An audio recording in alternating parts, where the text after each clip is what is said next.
Your local writers group is crap.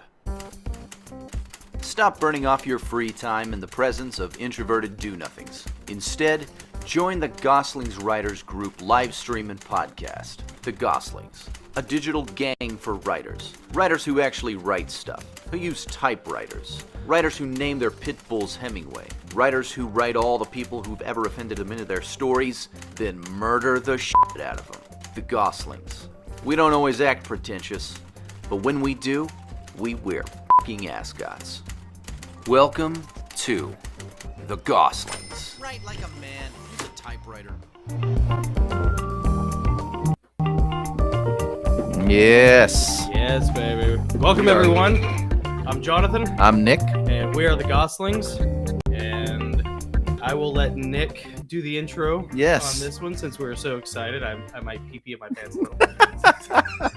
It could happen. Not that it's happened before. Or has it? Not yet. I don't know. Let us begin with our toast. Yeah, let's do the toast. Lift up your libations if you have them, and Nick will start, and we will all follow. Take up the broken sword of your father. And strike down the darkness. Cheers. Cheers. Mmm. Pretty good. What is it? Bullet Frontier Rye Whiskey. Frontier Rye. Mm-hmm. Yeah. Good choice. Yeah. Yeah. And not too hard on the bank account. Still. No, it's not. Probably costs less than a gallon of gas at this point. It does per gallon. Yes, I can get a gallon of this for less than a gallon of gas right now. Well, we have a very special treat. Mr. Gary Wayne has returned. I'm going to introduce him as someone who knows more about what is going on in the world, what has gone on in the biblical past, yes, and how to interpret that for today, probably than anyone I've ever met. He's phenomenal. He's written this book. We'll talk more about that. The Genesis 6 conspiracy. And I'm about to bring him on right now, ladies and gentlemen, the chronicler of the gods with a lower G, the man of myth and legend, the Christian contrarian and esoteric librarian, the keeper of the keys to the vault of all things the pastors are too afraid to talk about, the illuminator himself, ladies and gentlemen, Gary Wayne. Gary Wayne. What's up, Gary? Hello, sir. Hello. So happy to be with you with 1 hour less sleep. Right. Yeah. Right on the cusp of the time change on the back end. Yeah. So hopefully I can make some sense today and not sound like a person who has to have X amount of hours of sleep every night, which I do.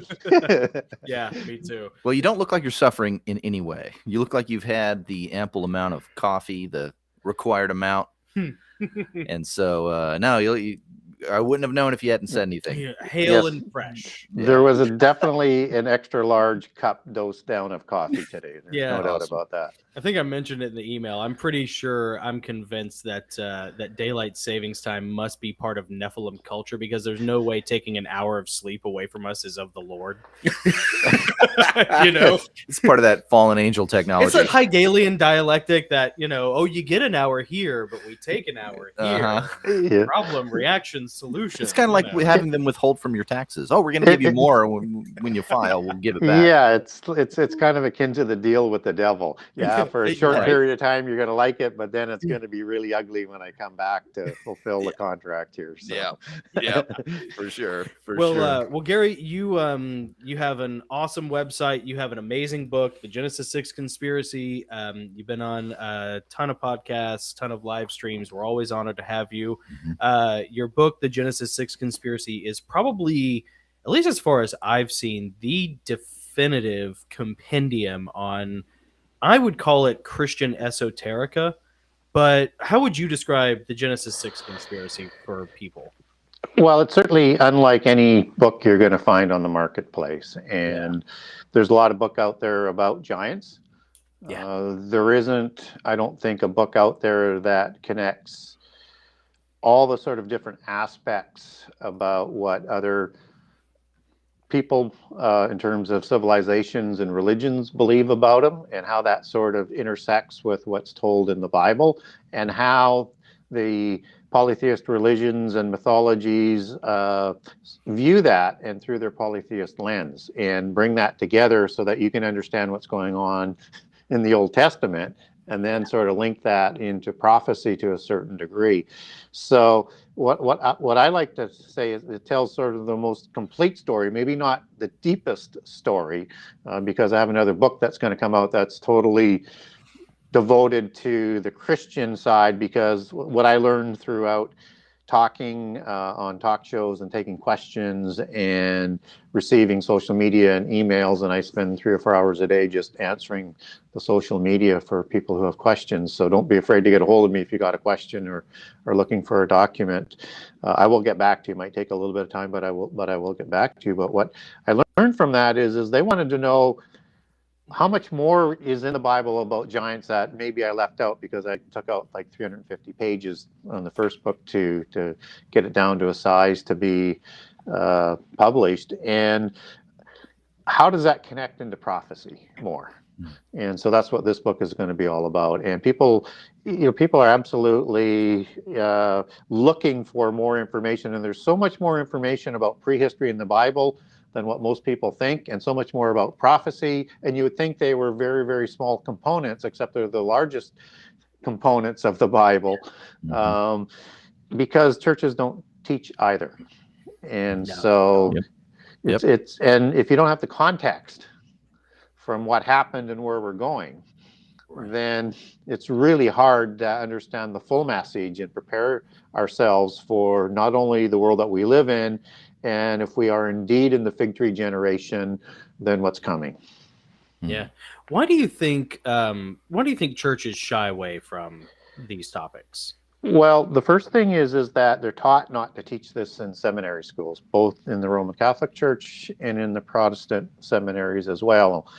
And there's a sort of this superficial, specious reason for doing it, because it's too nebulous, it's too obscure, you don't want to be wrong, you don't want to lose your credibility, you don't want to talk about things that maybe isn't publicly acceptable, seemingly with giants, or how do we understand prophecy properly, understanding there's a lot of pitfalls in there. So that's the superficial reason. The real reason is that the Gnostics and the polytheists have infiltrated Christianity at all levels, and particularly control the curriculum at the seminary schools, and they're just not taught this subject. And I get a lot of ministers who get a hold of me and say, can I get some material on this, because we weren't taught this in seminary schools. And so I think that's what's really going on, and it's sort of akin to critical race theory that's currently happening in public schools. It's the same MO. It's what, once they get a hold of the curriculum, they get control of what people believe. Yeah, absolutely. So the new book, it's going to focus more from a Christian perspective, is on the Nephilim specifically, or are you going to cover? Because you cover so many topics in this. We do. It's and this is not going to be a small book either. I'm on chapter 57 right now. It's going to be 70 or 75 chapters. It won't be quite as big, so I can save a little bit on the shipping costs. Just kidding. Good. But it's going to be packed with information, because what I wanted to do is to do a number of things that I think people are looking for. I wanted to understand the angelic order and how that interplays. So I'm going to cover off the hierarchy, the different kinds of angels, how that mixes into Mount Hermon and the Council of Gods. And I'm going to explain how you sort of go from there to understand the world that we're in, and then why they produce these giants, and then explain sort of all the different names and tribes, so that they know where they fit, how they affected our history in terms of the biblical history from, after the flood, and where the peoples come from. Because there's so many names, and I talk a little bit about it in the first book, that there's a lot of names that don't show up in the Table of Nations. Well, I'm going to dive deeper into that. Cool. And we're going to arrive at a place where you understand why there's some confusion with the Canaanites, because you have 9 patriarchless Canaanite clans that I'm going to use through archaeology, the understanding of how patrial names were done for places and locations, the patronymic aspect of the names. I'm going to work that back to give you a plausible understanding as who the Rephaim patriarch for those 9 tribes that produce the ones that are taller than the Israelites. That's talked about in Numbers 13, but not the Anakim, but a separate people, and as Deuteronomy 1 talks about. Then I'm going to sort of walk through the history of Israel in terms of how they interplayed with these people in terms of the wars. And I'm going to walk through each of the campaigns, and we're going to interconnect all of these giant nations into it. And then we're going to take that right through to the Davidic Wars and the King Saul Wars, and even into Solomon with that patronymic dynasties of Horim in particular as you get into the time of King Solomon, and show that these were still Rephaim-led countries with royal dynasties that were still ruling the countries that Israel that was warring against. And all the way through that in the first part of the book as I do that, and then talk about all the different names of giant nations that people hadn't thought of or connected them to be giant nations. You got the obvious ones like the Emim and the Zamzuzim. I'm going to cover them too in more detail than I did in the first book, but I'm going to give you all the other names.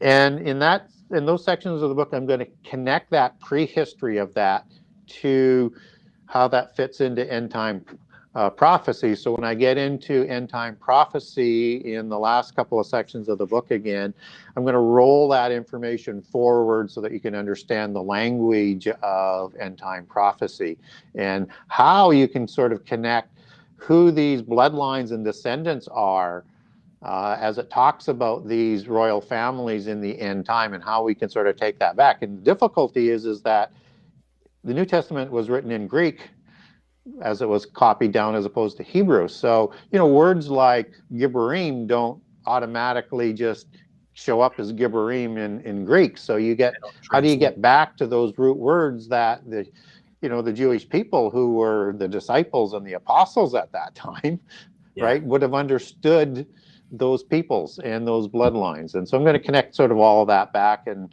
it's a project that is really, really fun. I haven't already got down to a nutshell, elevator speech in terms of what it is, but it's going to be the Genesis 6 conspiracy part 2, prehistory, prophecy, and Rephaim.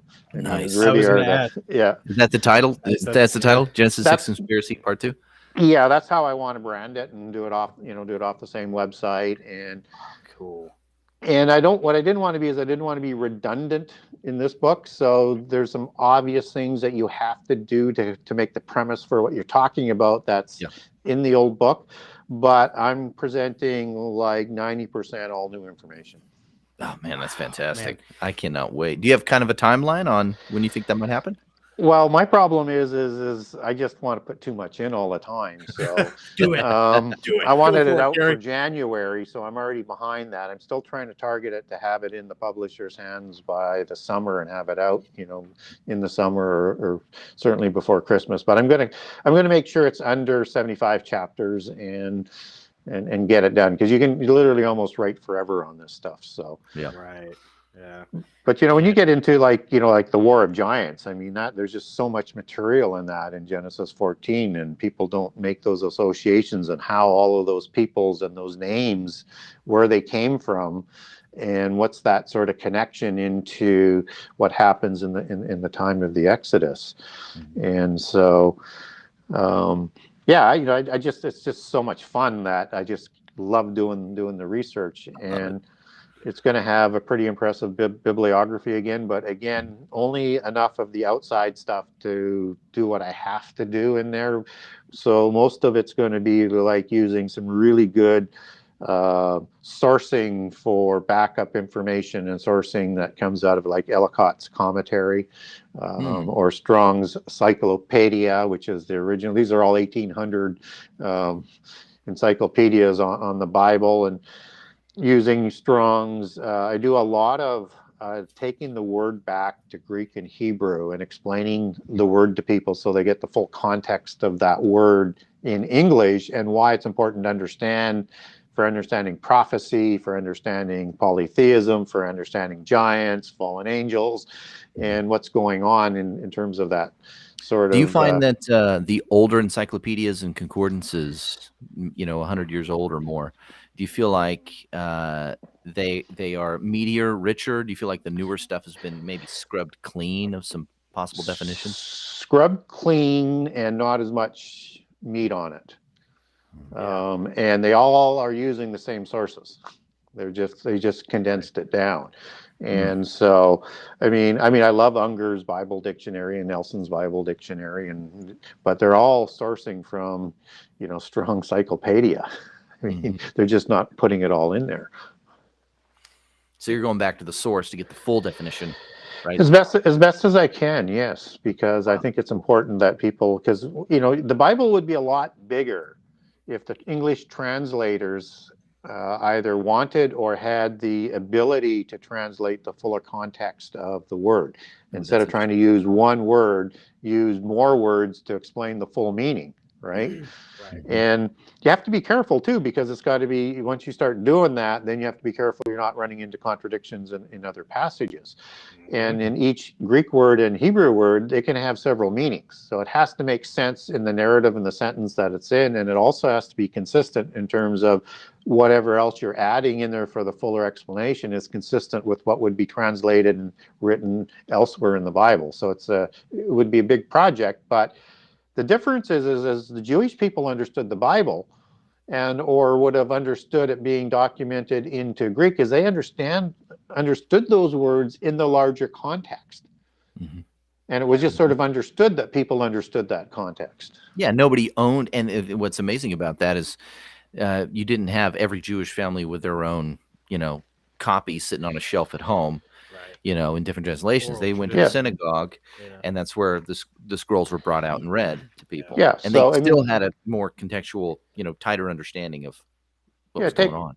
Take one word, for example, like Rapha, which is used 25 times in the Old Testament for giants, and people don't realize it's listed that many times. It may not always say Rapha or Rephaim. Most times in the King James, only twice do you get Rephaim, right? Which is the same word as giant that's used 25 times in the Old Testament. And so Rapha has a root word and two words that branch out of it. And the root word is 7495, which can mean as a healer or as a doctor or as a physician, that's part of the meaning to the Rephaim, as being sort of had this ability to sort of self-heal, because that's why you had to behead them, to strike them quickly and make sure they couldn't repair themselves. But they also understood the word Rapha as meaning shade, or Sidhe, as it's understood in occultism as a shay. Or a spirit or a demon spirit, right? Or it also was part of the word the other word was for giant and a tribe of giants, right? So they understood when you said Rapha, they're thinking all of those sort of meanings that could be being used and understood in context. So they didn't have to do a whole bunch of more explanation. It's resonated with them with those different meanings as being akin to each other. Yeah. Man. So real quick, for anybody who is, there's something in there I really want to touch on. Yeah, sure. But for anybody who is unsure of the informational depth that Gary Wayne goes through, the Genesis 6 Conspiracy is an 802 page book, 801 page book, and the last 910 pages there are 8 pages of bibliography in here. 8 pages. That's insane. And then there's another roughly 98 to 100 pages of endnotes. It's basically the last 100 pages of this book are just reference material. That's how exhaustively researched. That's why I love Gary so much, because like Gary, you're like my kind of nerd, and like you have the same enjoyment doing that stuff as I do, like researching ancient battles and military stuff. It's just like, man, that's what you're passionate about, and it comes through. It's awesome. So, and so depending what the editors do on the endnotes on this book, it's going to have a lot more information in the endnotes. So I'm going to make sure as best as possible when I'm using a source, I'm also, if they're using ancient sources, citing those sources specifically and the page number and everything that sort of goes with it. And if I'm citing like the Cyclopedia, I'm giving maybe a condensed down, or the concordance in this case, I'm going to be giving a condensed down translation of the definition of the word, because it gets very verbal and verbose, and instead of just copying and sort of pasting it type of thing, I'm just going to condense it down to the meanings and put that in there. But you get the different meanings, and you get the number of the word, and then you can look at the place where it's put in the Bible. Which meaning do I think fits that verse? Well, that's the hard thing about editing, whether, in your case, you could take the full breadth approach where you take a word and you spend 2 sentences contextualizing it, but you want to be kind of as concise with your dispensation of information as possible. And like, I have that problem from a writer's perspective, of typically less is more. But the problem you run into, instead of saying, like just a fundamental pure writing thing, he ran quickly, you could say he sprinted, so it's that concept. But when you start condensing, it unfortunately leaves more room to or misinterpretation. Yes. So in a subject like this, it must be tough, like finding that balance. It is, and because there's so much, it's a large book. You want to be, as economic as many words as you're going to be using, right? Because again, that adds to the cost as well, and you don't want to lose people in too much of the minutia, which is why there needs to be a sort of good, in my opinion, interplay, particularly with this next book for Christians, the interplay between the endnotes and the text. And I think the reader will very quickly learn that you're going to be wanting to have that endnotes as your companion as you're reading through. And so I would like to have, we'll see what the publisher does with it, but instead of putting the endnotes at the end, I would like to have it as footnotes on each sort of page as it goes through, so that information is there. Yeah, it's more fluid that way. People can just reference. Well, they're going to be more likely to check them and learn, as opposed to going to the back of the book. Because with endnotes, I would assume that very few people actually, when they see the mark, the indicator, they very rarely go back and read the actual foot in the back or the endnote. Well, and it gets tiring, right? And at some point, you just say, you know what? He's citing sources on everything. I'm not going to check everyone. That's what I did. Word more to keep reading. Yeah, that's what I did. It's like, you know what? Yeah, I'm just going to roll with it. Yeah. He knows more than I do, clearly. So, who might? Right. Do you want to mention the? Real quick before our first question, couple comments in the chat. Brian Tucker says, "Hey Gary." Heather Ann says, "Hi, Mr. Gary Wayne. So great to see you." And then Brian also mentioned, this is interesting, Brian Tucker says, giants were turned into stone here at Giant City State Park in Maconda, Illinois. I don't know if you've ever heard of that or looked at that at all. I've never heard of that.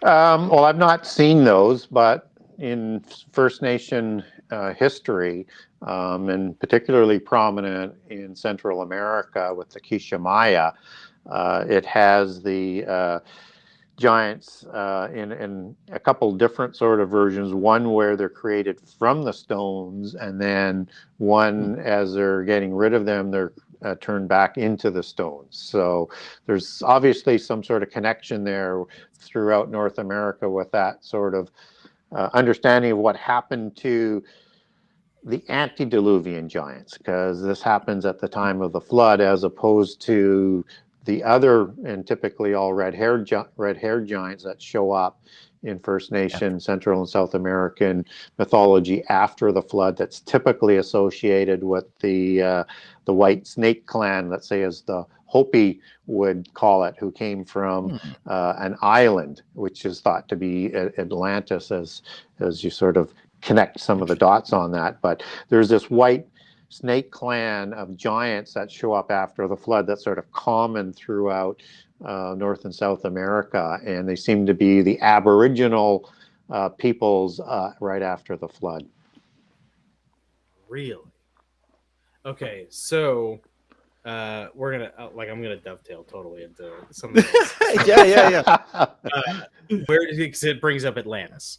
So there's always the argument or the conversation: where is Atlantis? Or where was Atlantis?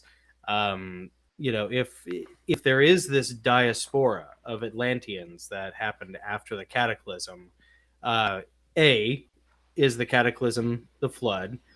B, is the Atlantis that we are often referring to just an antediluvian Nephilim culture society? And C, where do you think, if it was a continent, a singular continent, do you have any opinion on where it might have been? Yeah, a lot there for sure in the questions. Yeah. So take whichever of those you want, whichever ones you're into. Yeah. Well, the first thing is yes, I do think I'll start at the end and maybe work my way back, is that it was a Nephilim culture. It is a parallel story to Genesis 6:1-4, which is the preamble to the flood. And so you have in the Atlantean account, and I really like to rely heavily on Plato and Critias and Timaeus in terms of the accounts, because according to that, the details came off of columns in Egypt that were written down by Solon, and so you get a little bit more of the ancient historians' history and accounting of it, and the details just seem to be, a little bit more relevant and consistent with what we know biblically about the antediluvian world, and consistent with other accounts kind of around the world. So you have Poseidon, who's an offspring god, and he is going to take a human female named Clymene. And in the ancient definition of demigod, that's the offspring of a god and a human female that would create a hero, a titan, an earthborn titan, and what we would understand as a Nephilim in the Bible. And he creates 10 of those kings. So they're 10 Nephilim kings with 10 royal bloodlines. And this is the new Atlantis that Bacon is talking about for the end time. And so in that accounting, you're getting not just a flood of the destruction of Atlantis, you're getting a conflagration of events. You're getting, in some accounts, 3 asteroids from the Pleiades that are striking the ocean that would start the flood. But you're also getting earthquakes, and you're also getting seemingly volcanoes, and you're getting more than just the rain in the destruction. And we actually get a little bit more of that in the Bible as well, and I covered those details off in the Atlantis chapter in the first book, the Genesis 6 Conspiracy, and that you get accounts that are talking about a time when God's wrath is sort of coming out, and it's the bottoms of the seas are laid bare, right? I mean, what would cause that? And when would have that happened? The only way it sort of lines up is with a larger sort of event, and you get these earthquakes that are going on, and so I list all of those out. I won't get too far into the minutiae of it. So biblically, we can say, hey, there was a flood, but there's some other details that we may want to fully understand, just as the Bible talks about the Orion and the Pleiades and all of these other things that are talked about in polytheism that they associate with the flood. In fact, so much so in the polytheist Babel accounts afterwards, they are going to do a temple at the bottom of the Babel Tower that they say were helped built by the giants after the flood, but a temple that's devoted to the flood and to the 3 asteroids of the Pleiades, or the 3 stars of the Pleiades that crash into the ocean. And so it's very strong in polytheism. And then in that culture of mystical black magic that comes out of Atlantis. That's the Enochian mysticism at its apex, the Enoch son of Cain that develops the seven sciences, that develops the mystical religion that merges with the knowledge from the gods or the fallen angels as we understand it. And this is that religion that's going to cross the flood, that's going to show up at Babel again, that Nimrod is going to be given that information, that knowledge and that religion, impose it on the Noahites, and use that knowledge to build Babel City and Babel Tower. And we have accountings that come from this Atlantean flood story, because I think it's the same story. I think it's just the polytheist lens from sort of a Greek accounting of it, ancient Greek, antediluvian Greece. And you have seven sages that are serpent-like Rephaim-type beings, or Nephilim-type beings, that are part of the survivors that go into the lands of the world.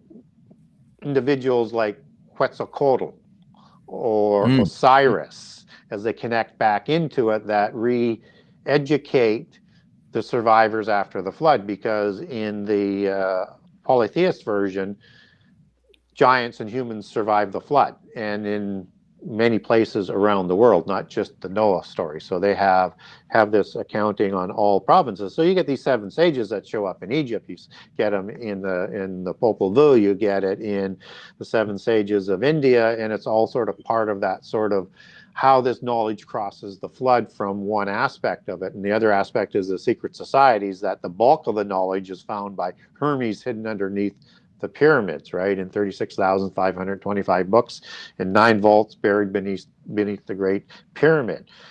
And so I tend not to think that giants survived the flood, but polytheism leans more towards that, whether or not it's the giants escaping out of Tartarus into Scythia after the flood, as one specific account, or in stories that emulate the biblical ark story, like the Epic of Gilgamesh, which is all polytheism and giants. These are not humans that are surviving in the Epic of Gilgamesh. And Gilgamesh is created after the flood, even though, like in the Book of Giants and other antediluvian accounts that stray quite a bit from the Bible, there's also a Gilgamesh before the flood. But it's not uncommon for you to have a Hercules after the flood and a Hercules before the flood. So they would take the same name, just as the offspring gods rise up to take the place of the parent gods, like Baal taking over for El, the Baalim gods after the flood, because I think the offspring gods went to the abyss for their crimes. And so I think that when you have that sort of kind of understanding, that polytheism looks at giants surviving the flood, as in the Epic of Gilgamesh, to bring this back around. Understand, Gilgamesh is 2/3 God and 1/3 human. He's a demigod, right? Mm-hmm. And it's interesting with that 1/3 and 2/3 sort of equation to it. Yeah. Yeah. So Upnapishtim in the Epic of Gilgamesh is said to be who Noah is based on, except that Upnapishtim is also 2/3 God, 1/3 human. His whole family is 2/3 God, 1/3 human. It's a giant survival story. So they have a second incursion in there with Gilgamesh and Enkidu being created after the flood, and they have a survival on an ark. And even in the Greek mythology, you have Deucalion, who's called the Greek Noah, and Pyrrha as his wife. And what's interesting about that, that's got nothing to do with humans either, because Deucalion's the son of Prometheus. And Prometheus is either going to be a Nephilim or more likely one of the offspring gods, right? Yeah. And so this has got nothing to do with being a human survival story. This is the polytheist lens on the royal bloodlines that they're tracking through their literature. So I'm not convinced that you had the seven sages after the flood. That's their mythology. What I do believe is their knowledge crossed the flood. Their religion crosses the flood, and it shows up again, and we first see it at Babel. Mm-hmm. Yeah. I have a question, actually, about the Nephilim, the bloodlines. In Revelation 13, John sees when John's having his vision, he sees the beast rising, and it has 7 heads and 10 horns. Do you think that the 10 horns might correlate to the bloodline of the 10 Nephilim kings? Well, and that's kind of the case I'm kind of making in the first book, and then I'll get even more into that into the second book. So when you look at Revelation 13, you see that same beast that shows up in Revelation 12 that's waiting for the child, right? The Messiah to be born. Exactly the same empire that is sponsored by the dragon. And also understand this is like a Leviathan type of dragon, multiple heads, 7 heads, right? And it's also the red dragon, which is also associated, as you get it out of Revelation 12, with Satan as well. So, and then you see that same beast that's being ridden in Revelation 17. Now, this is all an extended meanings of what happens in the book of Daniel. So that in Revelation 13, you get this beast, and it has traits of the lion, it has traits of the leopard, and it has traits of the bear, which are separate beast empires that come before the terrible one, which is the 4th that's talked about in Daniel 7. That's the one that's of iron that will then separate into the 2 legs, which became, I think, the 2 halves of the Roman Empire, Constantinople and Rome. And then you have the 10 toes that are extended out of it. And I'm sort of flip back to Daniel 2, which is telling a different allegory of 10 toes. But in Revelation, or in Daniel 7, it's talking about this empire that rises out of the old Roman Empire that also has 10 horns on it. And those 10 horns are, as they're talked about in Revelation 13, not only 10 horns, but 10 kings. And it's also associated, and 10 crowns. And 7 crowns as well on the empires as you go Revelation 13, 12, and 17, as you put all that sort of information together. And so this is a connected beast empire, just as the statue is one beast, one statue, right?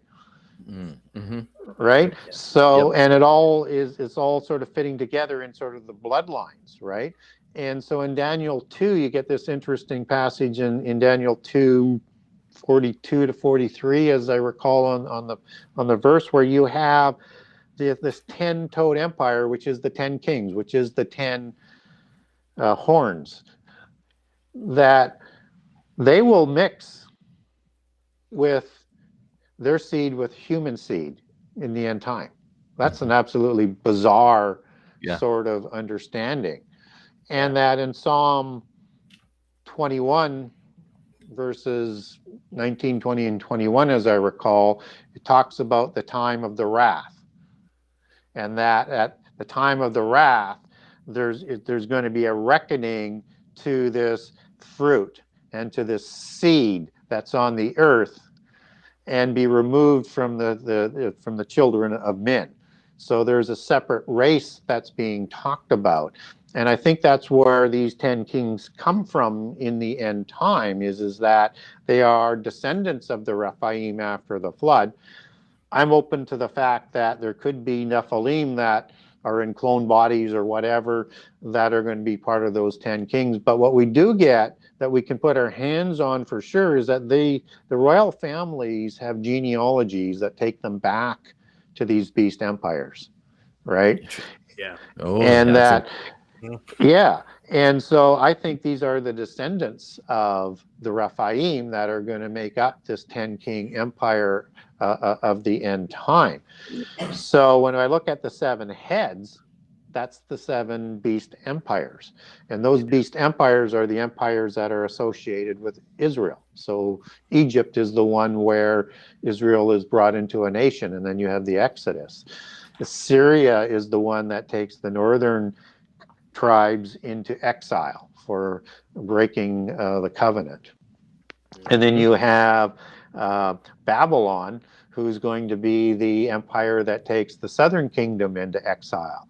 Then you have the Persians and the Medes who are going to permit the Jewish people to go back and to build the temple. And then you've got the period of Alexander and his empire who invade the land, and there's an abomination like happening that happens there as well.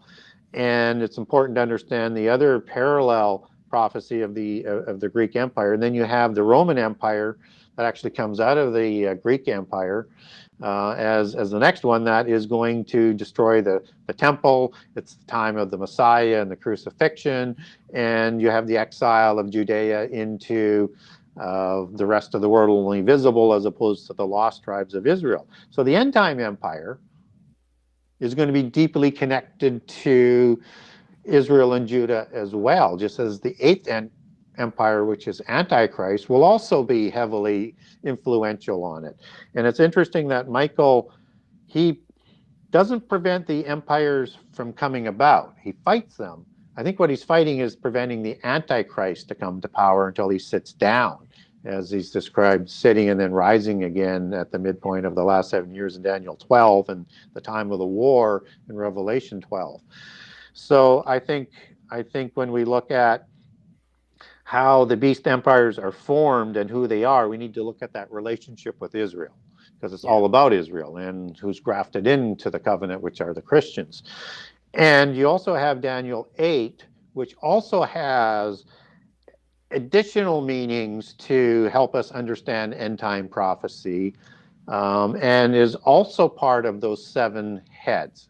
And it comes, and it's not a contradiction. It's a parallel dual prophecy that just provides us more information about where the Antichrist is going to come from in the end time and what he does. And so you have the Greek Empire as it's defined, and Alexander as who that would be, that's being prophesied as that king. His empire is going to split up into 4. So his empire is split into the 4 winds. And so you have 5 empires there. Then out of that empire comes Rome, which is the 6th empire, and then the rise of that empire again in the end time empire. So again, you have the leopard that's represented in the body for Greece, and then you have still the other empires that are sort of represented from Daniel 7. So there's no contradiction there. But those are the 7 empires. And in Revelation 17, I know I'm down on a rant here, but in Daniel 17, you have the 7 hills that are also entered in, and the 7 kings, not either or. It has 7, it represents 7 hills, and this is probably to do with Babylon and the woman, and it's the 7 kings. And those 7 kings are like 7 Antichrist-like figures, right? From those beast empires. Just as Antichrist is the 8th. So you can imagine certain ones in there, and probably I would put the Pharaoh in at the time of the Exodus, who wanted to destroy Israel from the face of the earth at the foot of the Red Sea, right? He's went out there to absolutely destroy them. You know, you have the Assyrian king that did the exile. That would be that sort of Antichrist. You have Nebuchadnezzar, who almost completes the abomination at that time. He does the statue and he plunders into the temple, but he doesn't do it there. And you have Cyrus, who's maybe not an Antichrist-like figure, but he is one, you know, you have other kings in there, but Cyrus is the most influential, who kind of starts the whole thing rolling for the temple. But you could, you know, in the time of the Persian king of Ahasuerus, I mean, I hate those Medes, Persian kings. That just drive me crazy. But you have, it always defeats our Caucasian tongue. You have Haman the Agagite that's raised to being the head royal king of his vassal kings, who's out to destroy the remnant of Judea, and he comes from the Amalekite bloodline, right? And then you have after that you have, you know, a true Antichrist type figure in Alexander, right? I mean, he's considered like the 2-horned devil in the Quran. I mean, this is thought to be an Antichrist type of figure. And you've got like Julius Caesar, what might be one, or you could pick the Roman Caesar that is around at the time of Jesus' crucifixion, or the Roman Caesar at the time of the death of Jesus, or I guess I just said that, or the one at the time of the destruction of the temple and the diaspora of the Jewish people. So you have these Antichrist type figures who don't come to full power. And I think that's who Michael is sort of fighting against. But they're also the seven kings of those seven Antichrist type figures, right? And we need to sort of understand that. And there's another one that's in there that I think is kind of interesting. There's two other kings that are kind of Antichrist-like figures in Ezekiel 32, which is Pharaoh, who is kind of like this, described as this beast from the waters, which is Hebrew Tannim, and is in Ezekiel 29, and it's actually translated as whale. Or I mean, it's whale in Ezekiel 32, but it's dragon in Ezekiel 29, and it's the same Hebrew word. And then you have Tyrus that's also involved, who is like a Antichrist type figure. So that's sort of all sort of interwedded into there, particularly with the Tyrus one, because that becomes, I think, that economic beast empire that end time Babylon will be, that is riding these seven empires of the world. And if you look at those beast empires, there's kind of three major components of it. You have like the king and the army and the empire, right? You have their mystical religion, which comes from Babel after the flood, which Babylon is rooted in.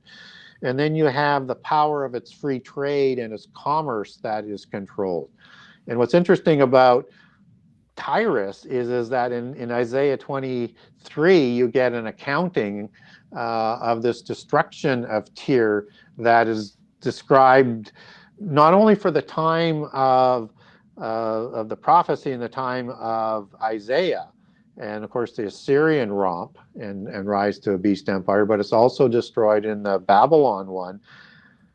But you also have this island and these people that are escaping to sort of around the earth that might be, that a lot of polytheists would point to as the seven sages, and that this is an allegory of Babylon, which is an allegory for Atlantis before the flood, and that destruction as an island before the flood.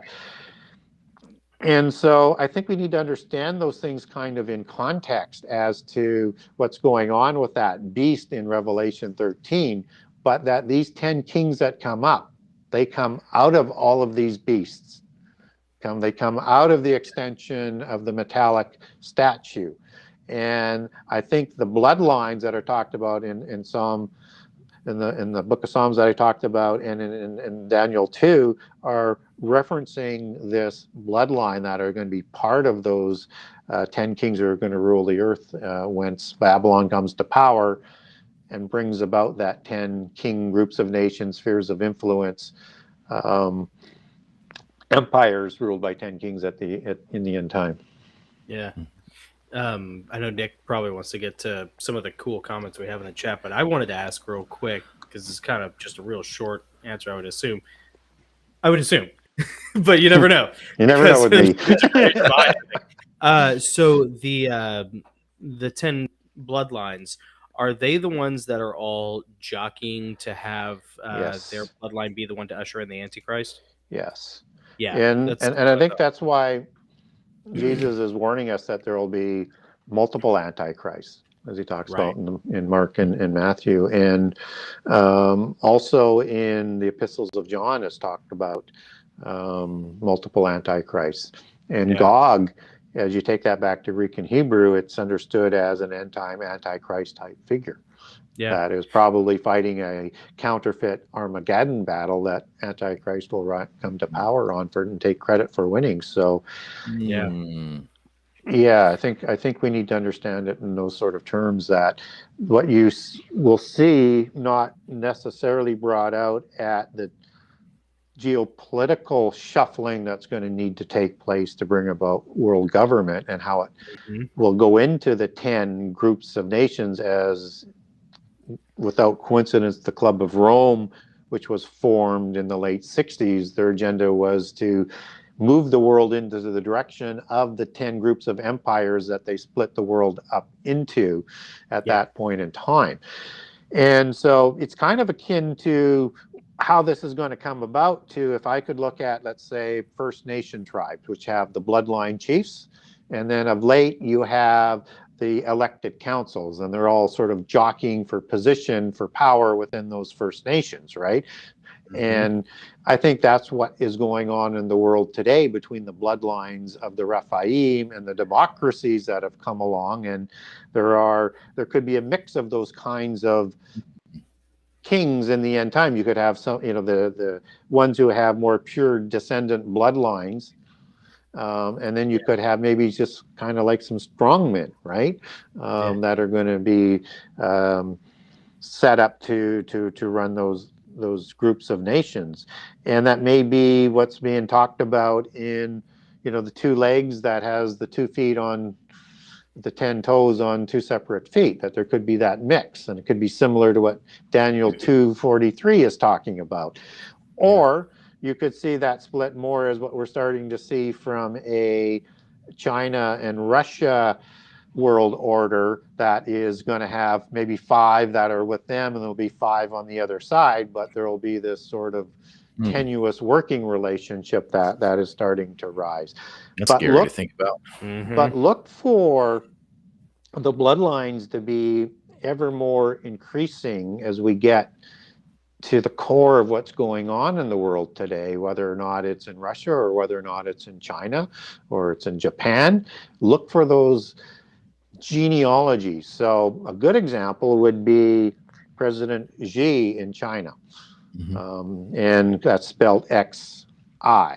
And it's a short form and sort of the Western version of Shah, which is X-I-A. And the Shah was the bloodline and the original tribe of the kings and the dynasties of China. So he comes from the Western bloodline as opposed to the Eastern bloodline of the original kings created by the dragon creators since the flood. And again, I have a document on that for people if they want. And then you've got the original czars of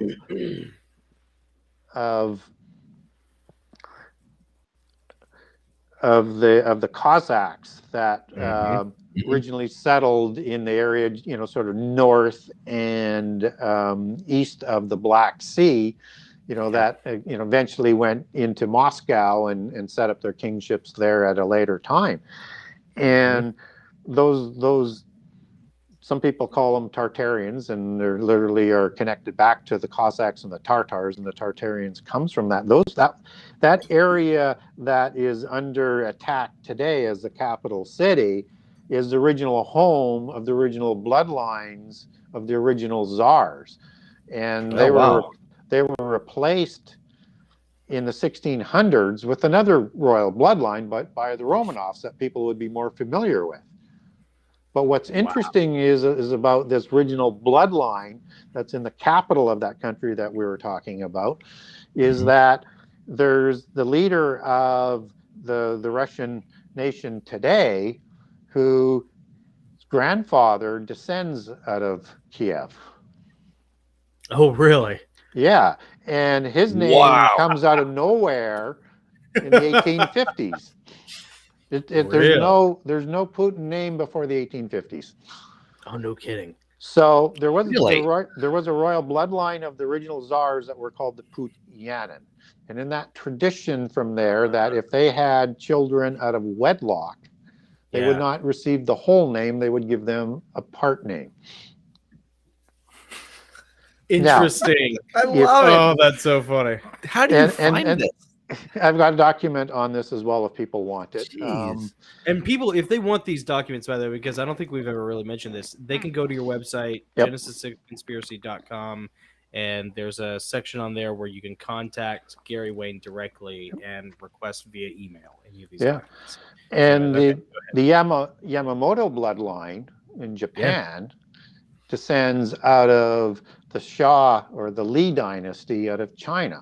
Right. And so, but I would expect Japan to be a leader of another group of nations in the Southeast as well. That would be, if it's going to be split 5 and 5, that would be part of that Eastern, and the kings of the East as they come to be known in the end time battle, will be forming. So you can imagine that there should be bloodlines then all around the world. So if we go back to the time of the exploration of the New World, and in particular into, Mexico and into South America, you have all of these royal bloodlines that people think were lost to history. Well, of course they weren't. So what the Spanish did is they would kill the king at that time, but not the rest of the family.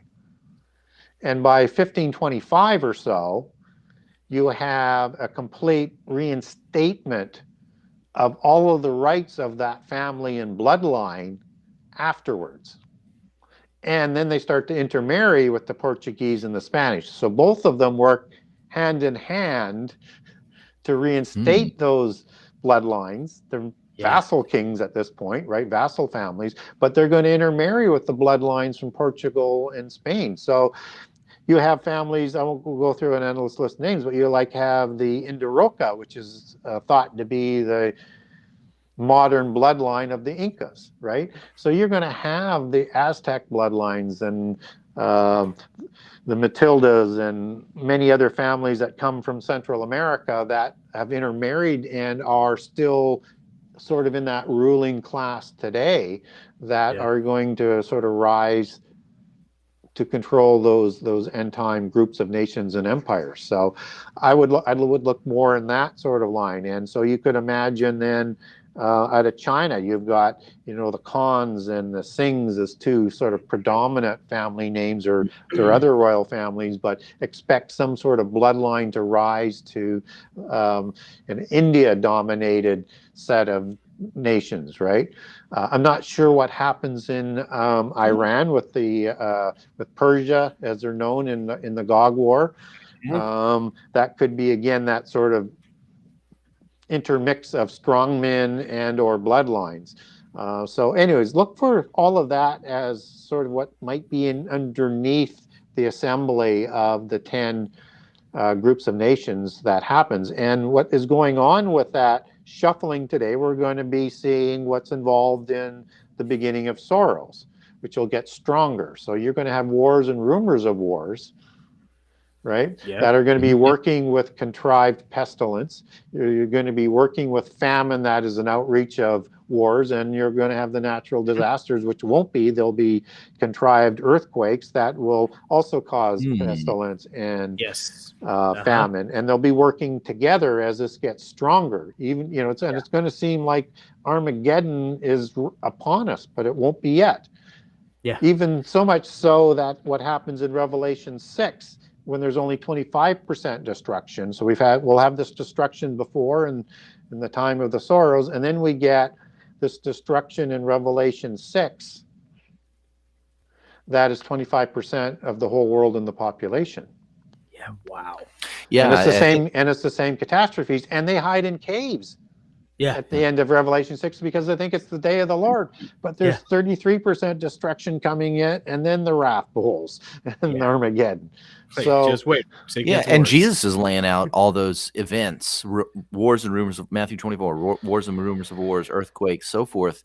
And he said that if it wasn't for the elect, God wouldn't put a stop to it, and there'd be no life left. Yeah, and we talk about a quarter, and that's why he steps in. Yeah. And what's really interesting in Revelation 6 is you get wormwood, and there's so many different theories about there. But again, if we sort of understand what is being talked about from a Jewish perspective with wormwood, that word comes up in the Old Testament. Really? And wormwood was like a poison, like hemlock, or a derivative of hemlock, a poison. So there's a star that is a poison thing, if you understand that from an Old Testament perspective.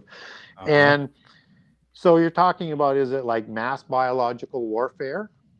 Or is it something even more connected to what's going on in a country that we've been talking about? And there was a nuclear issue back in the 80s. There was Chernobyl. Right? And that could be disease. Now, most people don't know this, that in the language, not Russian, but in the country that it's in, where Chernobyl is located, that means wormwood. No kidding. So that could be like a foreshadow or a birth pang of what this wormwood's going to be. That in that war that's going to kill 25% of the people, is that the disease of wormwood that we're going to get with the destruction of nuclear plants? Nuclear bombs. Thomas Horn from Skywatch has a book about wormwood. He has an alternative perspective on that. He thinks it's going to be an asteroid named Apophis, which is supposed to come around near Earth 2029, I think, something like that. It'll be at its closest point to Earth. It's projected to hopefully pass, Friday the 13th of April 2029. Apophis coming around. But he somehow links Apophis to wormwood through the etymology of the two words, which also could kill 25% or more of the population. Well, Apophis would be more identified with the a parent god of the underworld in Egyptian mythology, right? That's where that comes from. And I don't rule out the possibility of a planet or a large asteroid or something that's coming close. But the trouble is with that is that it has to be done just perfectly. Otherwise, it's a complete extinction event if it gets too close, right? And we're only at 25%. So there needs to be a degree of accuracy in terms of how that's going to hit 25%. I mean, God would know if that's the case. The other thing is that's the same mythos that comes out of polytheism about Nibiru. Oh, yeah. I haven't heard of Nibiru. What's Nibiru, that? 10th planet? It's the 12th or 13th planet or whatever the number that they use for it, that will be coming back in. That's the home of the Anunnaki. Oh, the alien mythos, right? So, it's on some ancient. I can't remember if it must be Mesopotamian, some ancient star chart or cartography. Yeah. So I don't rule it out, but I do think that polytheism has a different lens on some of the catastrophes that happens. But again, I also look for the catastrophes to be man-made or done as opposed to natural. And so, but again, because we don't know, there's a lot of still obscurity, as best as we try and understand it, till we actually get closer to the events, we may not fully understand it. So we need to be open to that.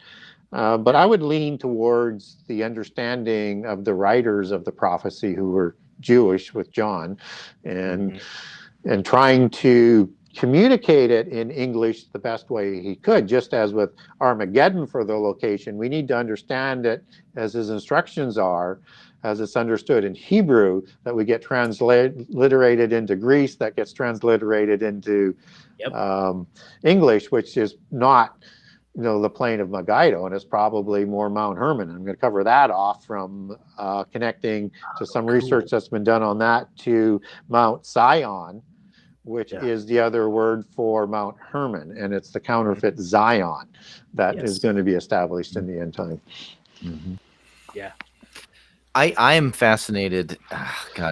I'm fascinated with bloodlines, and was curious. I mean, you mentioned a couple of potential bloodlines that we're watching every time we look at the news. You could be potentially seeing certain world leaders as a part of these ancient bloodlines. Do you ever suspect any of those bloodlines before us publicly here in North America? I don't know. Do you have any? Yeah. Well, I mean, yes, I do. To zero in on what Nick's talking about, you talk about, plagues. You talk about famines. You talk about, when we're dealing with the end times, and it seems like such a hard thing to imagine. But I mean, if you look at the medical ramifications from the recent, past solution, 2 years, to the problem that has been going around, and then you look at the supply chain issues, and then you look at inflation from, and then you look at our response to what's happening overseas and the Keystone Pipeline being shut off, and just you can very easily. And then the thing that really gets me though is, and I say this as somebody who voted for him twice, but I had noticed in the Christian conservative community how there was a borderline deification of Orange Man. Yeah. You know, and so you think like, wow, it must be really hard to, but even the elect will be deceived.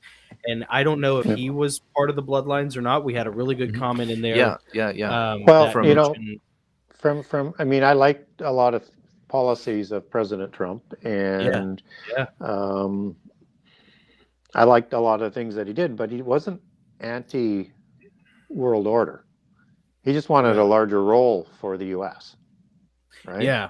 Okay. And that's just as Putin isn't against the world order, he just wants a larger role than the Europeans want to give him. Yeah. Trump is the same way. Trump wants a larger role than what the European bloodlines want to permit, which is why they rose up against him, right? Yeah. Whereas you've got the current president in there who's willing to make sure America is reduced to a level of power and status so that it won't have that larger role. President Xi just wants a larger role, and he's going to be expanding his empire. So it's a matter of who's in control. So when we look at where does America fit in the end time, you can make two good arguments. One is going to lead one of those empires that would, you could imagine Mexico and Canada through the trading bloc, but maybe that's not quite yet evolved. And maybe what I didn't really foresee coming, because I thought Europe would split into two groups.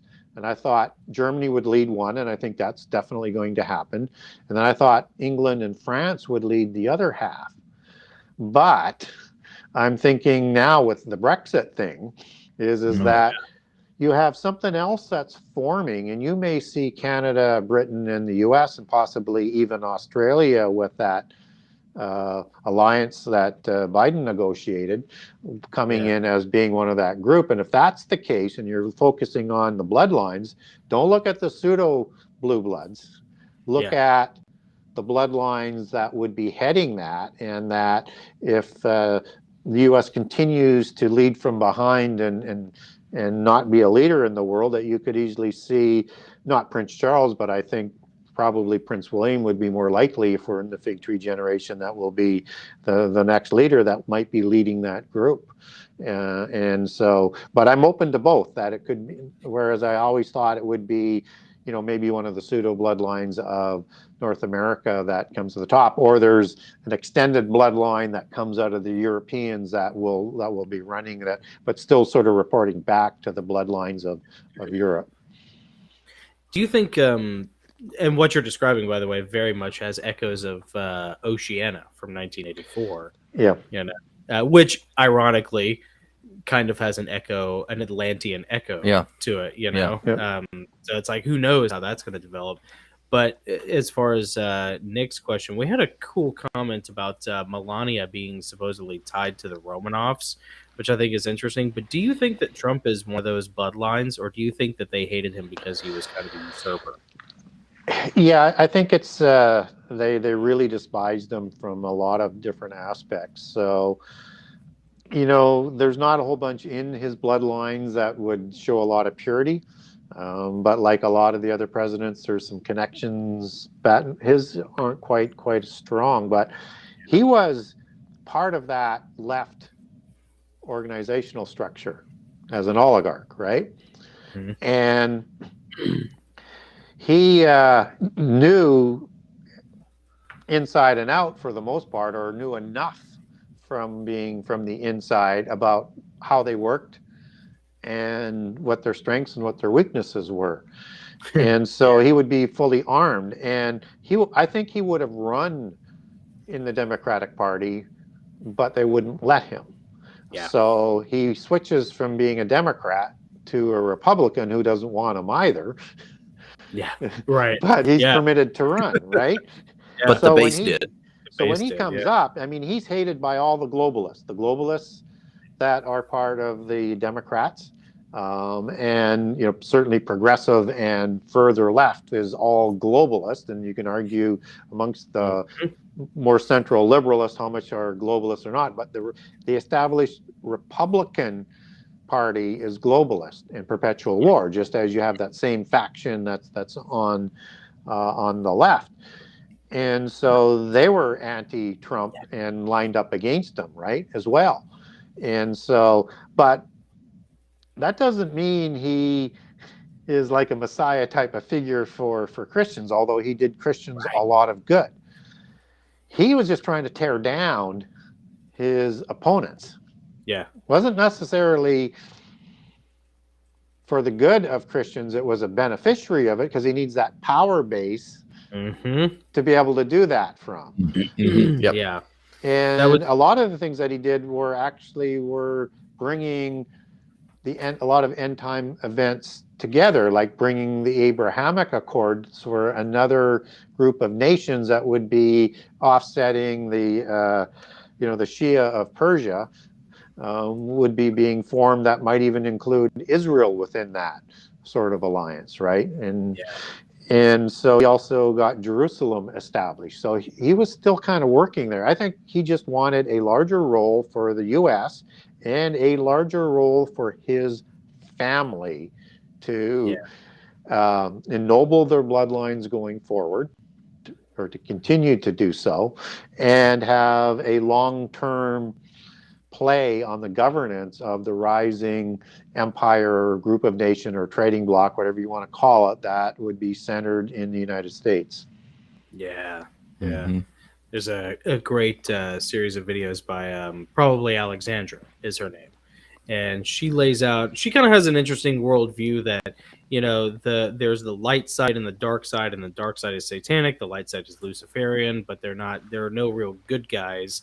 And that Trump is like on that Luciferian light side, masquerading as a good guy. And we don't want to be involved on their good versus evil in their dualistic religion, because both sides are polytheist, whether it's white magic or black magic, whether it's a good Nephilim or a bad Nephilim, whether it's a good witch or an evil witch. A good witch or a bad witch. Yeah. Right. Still part of the same pantheon who wants to destroy the descendants of Adam and Noah. So, interesting. Especially with CRISPR technologies and the Green New Deal and all the So I think it's an important thing within their cult and culture of what's going on, and there are rivalries, as sort of in and around all of that, but it's still polytheism, and we need to understand that.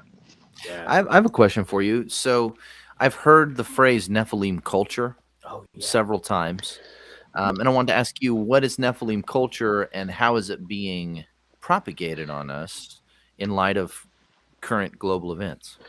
Yeah, so Nephilim culture is, imagine Sodom and Gomorrah, and this would be Rephaim culture after the flood, but the Gnostics look at Gomorrah as the seed of Nephilim creation before the flood, and Sodom as the location after the flood where the giants are recreated after the flood.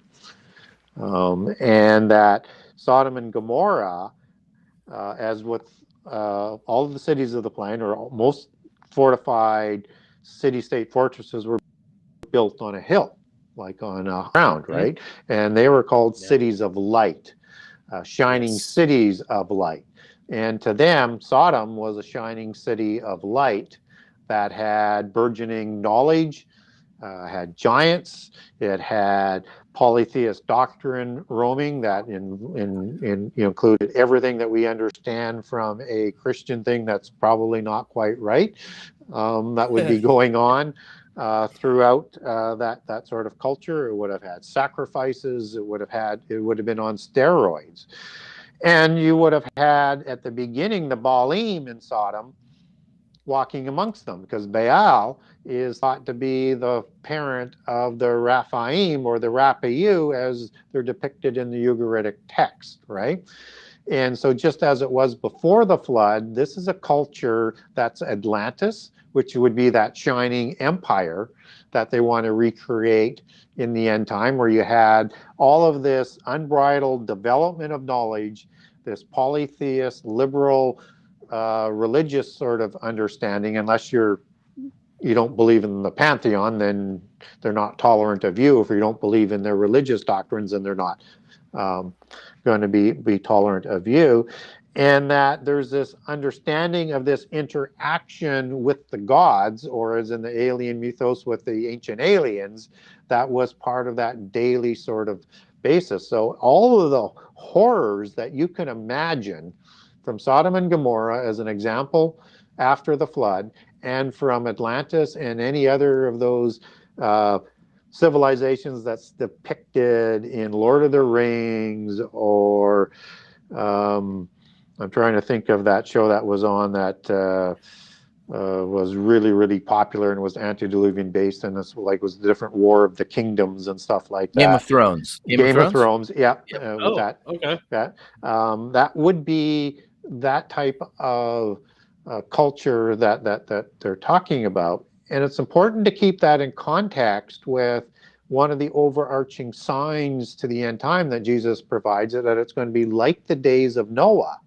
Yeah. And those are the exact same words that are used in Genesis 9:29 to describe the life of Noah, the days of Noah, which was 600 years before the flood, when you had all of this antediluvian things going on that caused the flood, and 350 years after the flood that included the Rephaim, the recreation and the creation of Sodom and Gomorrah and the cities of the plain after the flood. Yeah. Man, I learned so much every time we talk to Gary. It's awesome. Yeah. Jeez. Thank God for the replay, because every time it's like, okay, because Nick goes through. It's so dense. Nick so does a really good at job at dissecting all of these into individual segments. So it's always fun. Like, these are my favorite ones to go back and rewatch at the computer when I have time to Google and just go off on the journey. I have a question. You said something really interesting about ancient aliens. Do you anticipate some sort of, in light of what's happening currently globally, do you anticipate there's going to be some sort of formal disclosure happening within the next year or two? Are they coming to save us from ourselves? What are your thoughts on that in light of what's currently going on? There will definitely be a disclosure. It's just a matter of how nuanced and complicated and deceiving that it's going to be. So they have to create a scenario where they can create a plausible cover story and disguise for where the fallen angels are coming from. Right? And the fallen angels, we know they can have a changeling capability, so because they can take the form of a man and they can take a form of any gender that they want, but that's not the whole sort of group of aliens that we need to be concerned with. I think they're part of it, and they could certainly represent a number of different kinds, but that presents a plausible technological answer to the age that we're in as to where they come from. Now, if you have giants that have survived, right, whether or not they're seen as the white elves in the Lord of the Rings, or the Tuatha De Danann, which is the same sort of representation, whether they're not fully as they show up as large as the ancient ones or not, there's going to be probably creatures like them that show up in the end time, and they need to be sort of fitting into this universal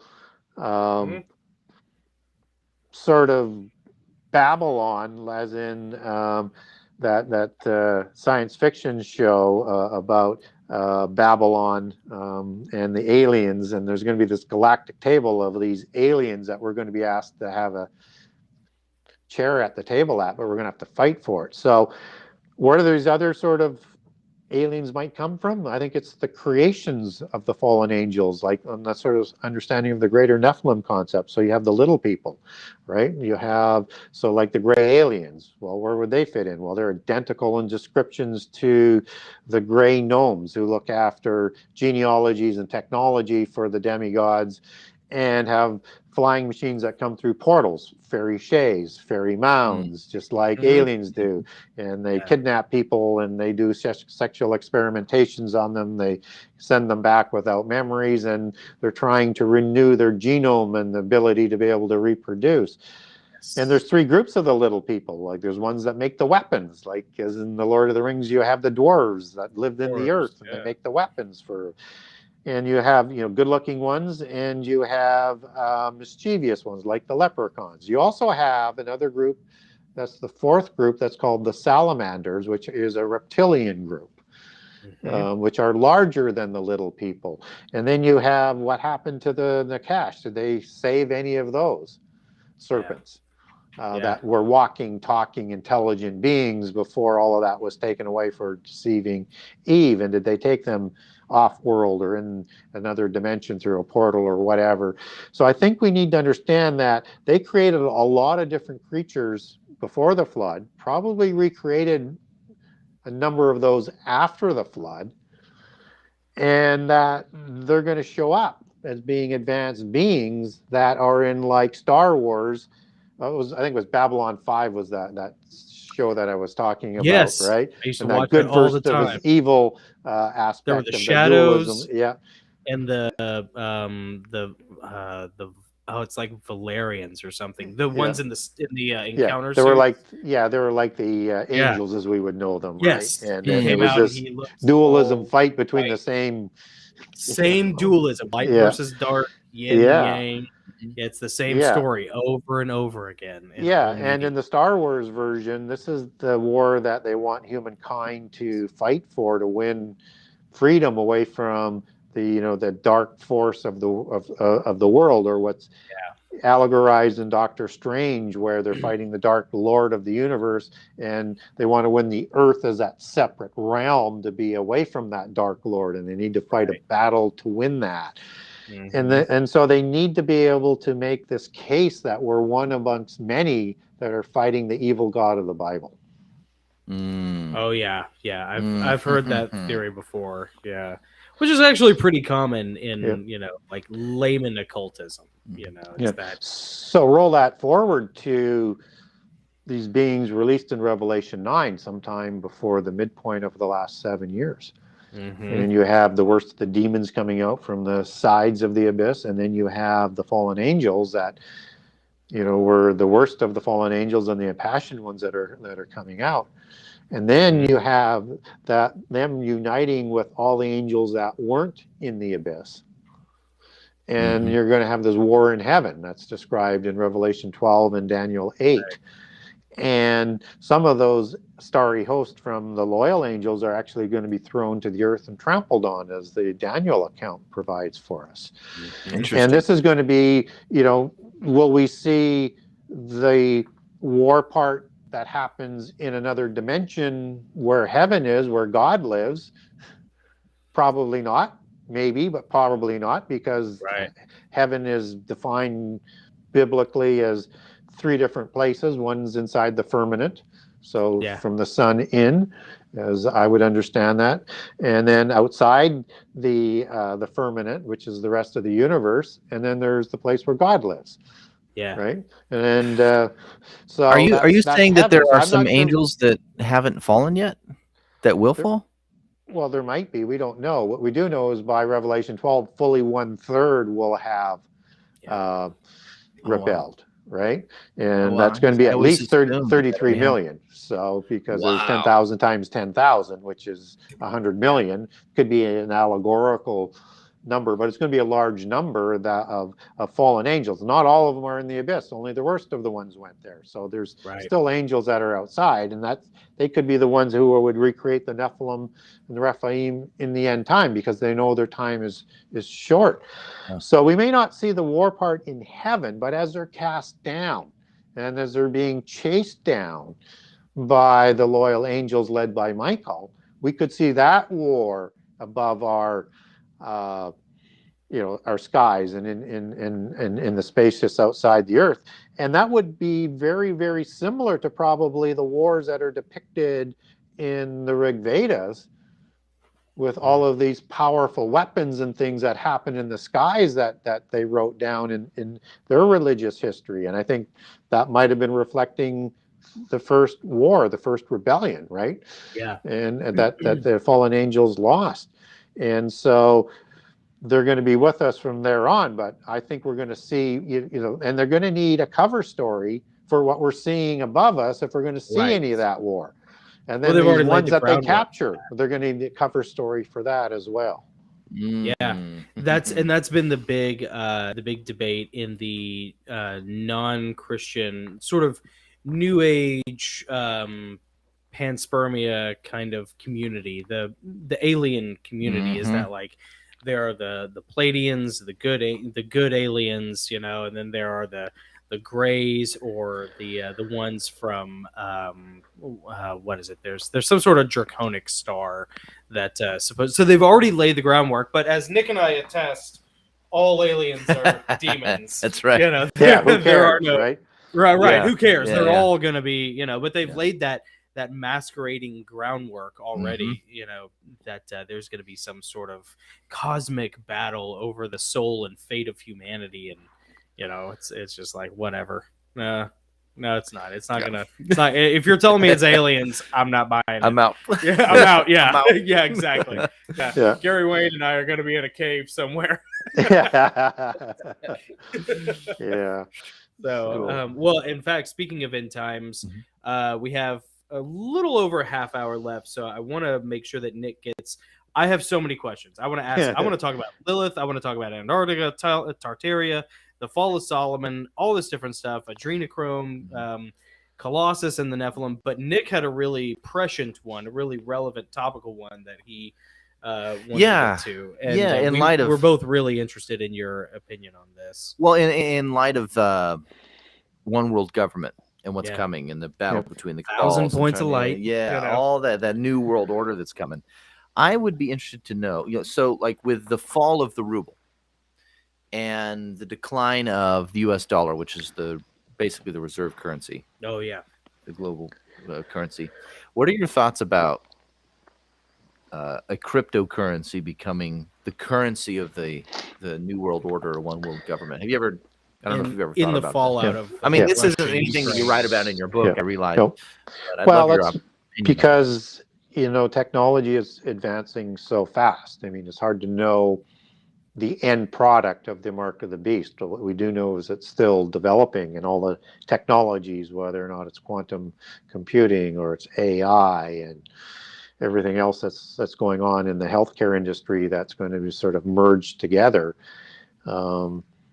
One has to have a cashless society, as we said it in layman terms before, but there has to be one, as we understand it, as we start to understand the technology now, that has to be able to work not only cashless, but within the digital world, but in a way that's going to be capable of working with AI and quantum computing and fit into that whole level of technology.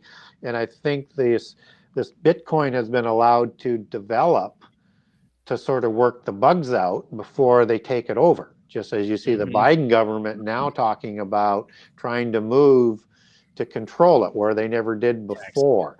happened just this week. Yeah. And then you have another branch that we need to be aware of. So I think that's ultimately going to be part of that whole buy and sell part of it, right? That's going to be used down the road. That's all interconnected into this greater beast system. That's going to be part of the implant mark system that people are going to be asked to receive.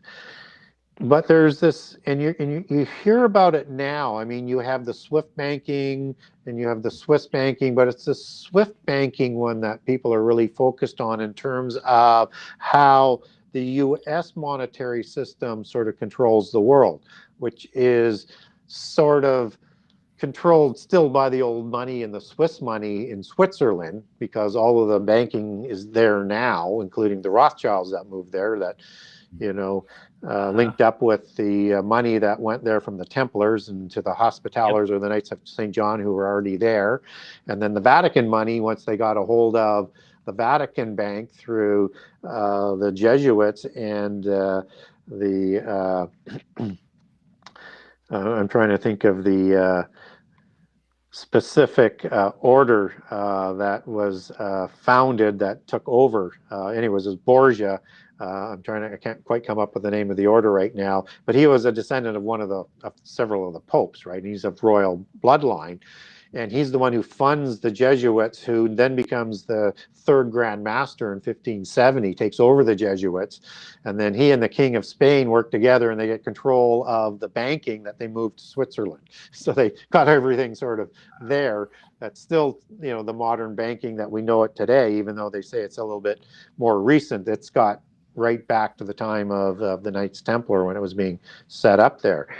But that's the SWIFT banking that has a lot of the US-based leverages to it. Like, you need the US and you need to have access to this. China has been working with Russia to set up a new system. They actually have a SWIFT system, but it's only about 20% as influential as the current one that's used by most of the world. So when you hear the language of them setting up a new system, so that the US doesn't have the ability, and the Europeans don't have the ability to create such economic havoc, that's where this is really going to be heading. It'll be independent of anything that the West is going to be doing. That, again, could be part of that two legs of this empire that's being revived, that's going to happen, that's going to be on, the 5 toes on each of the feet. So look more of that. And they want this, and particularly Xi wants this because he wants a larger role and to be the one calling the shots in the world. Sure. And he's gonna, I think he's gonna, he may let Putin dangle for a while, but he's going to ultimately save him through this system. And they've already got that limitless treaty, and that oil is going to be shipped to China, so they don't have to bring it in from other parts of the world. So even if you shut it off, which I don't necessarily disagree with, but they've already got those markets already set up in the second largest economy in the world, right? So, and you're going to see more of that economic union. And then as Xi advances, he's going to swallow up more countries that are going to be forced into his system.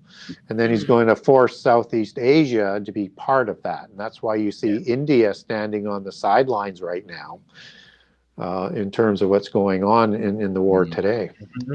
Yeah. That's the interesting thing about it, is that long-term projection of, like, okay, if China and Russia get in bed with each other, then this could look like World War III, but just economically, if nothing else. America gets, Western civilization gets put into a secondary or auxiliary position. Yeah, and let's face it, the U.S. cannot afford a war. No, we really can't. On just about any level. Yeah, over 30 trillion in debt. And I mean, who knows, what the deficit's going to be on an annual basis. They can't afford another war. So they, the policies that were enacted overzealously but intendedly, I think, to create a debt level through the pestilence that's just happened was intentional. Yeah. Well, absolutely, especially after what happened with the election happened. And then after that, the first thing that gets done is the Keystone Pipeline gets shut down, and then, what do? We cut off, buying oil from Russia. And, we try to court Venezuela, but why would a lot of these countries want anything to do with us at this, because we are in such a weakened position, especially militarily. Thanks, Brandon. Yeah. Let's go. That's right. And there's no need for the U.S. to be in this position. I mean, we all know that they could be the world's largest producer of oil, and that it's gone from, in 1 year, from being a net exporter to a net importer, and they had to buy from Russia throughout the year, funding what was going on, and the government knowing they were funding what was going on, and knowing that Russia, what they were going to do, and at the same time cutting off all of the arms that Trump was providing, the oppressed nation that is being talked about today, and that even as it increased with military numbers around the borders, that reinstatement of the supply of arms, or producing more oil to be self-sufficient, was reenacted to start coming about. I mean, all of that is you'd have to be an absolute village idiot Yeah. which is plausible, I suppose, considering who's yeah, running the country right now. Uh-huh.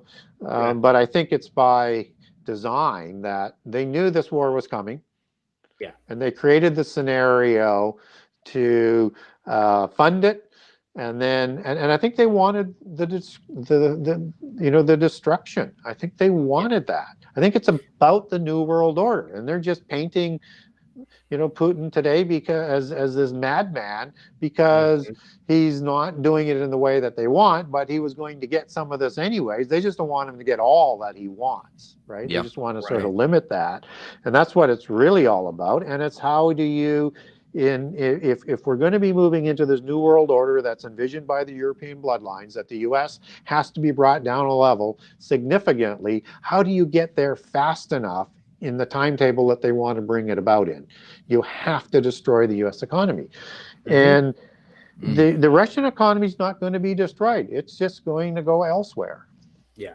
It'll just shift. The pieces just shift on the board. And then what I find really interesting is how you have these certain laboratories where you're creating pestilence opportunities that's akin to what happened in another Asian country. Yeah. And you don't do anything you don't do anything in all of the time that you get the buildup. I mean, even as late as March, but you could go back even earlier with that war in 2014 where they took the Crimea. There was nothing to prepare to get these scientific beasties that they've created out of that country to protect them. All of this is going on. I mean, why wouldn't you do that unless you didn't want to? I mean, it absolutely makes no sense other than that's what they wanted.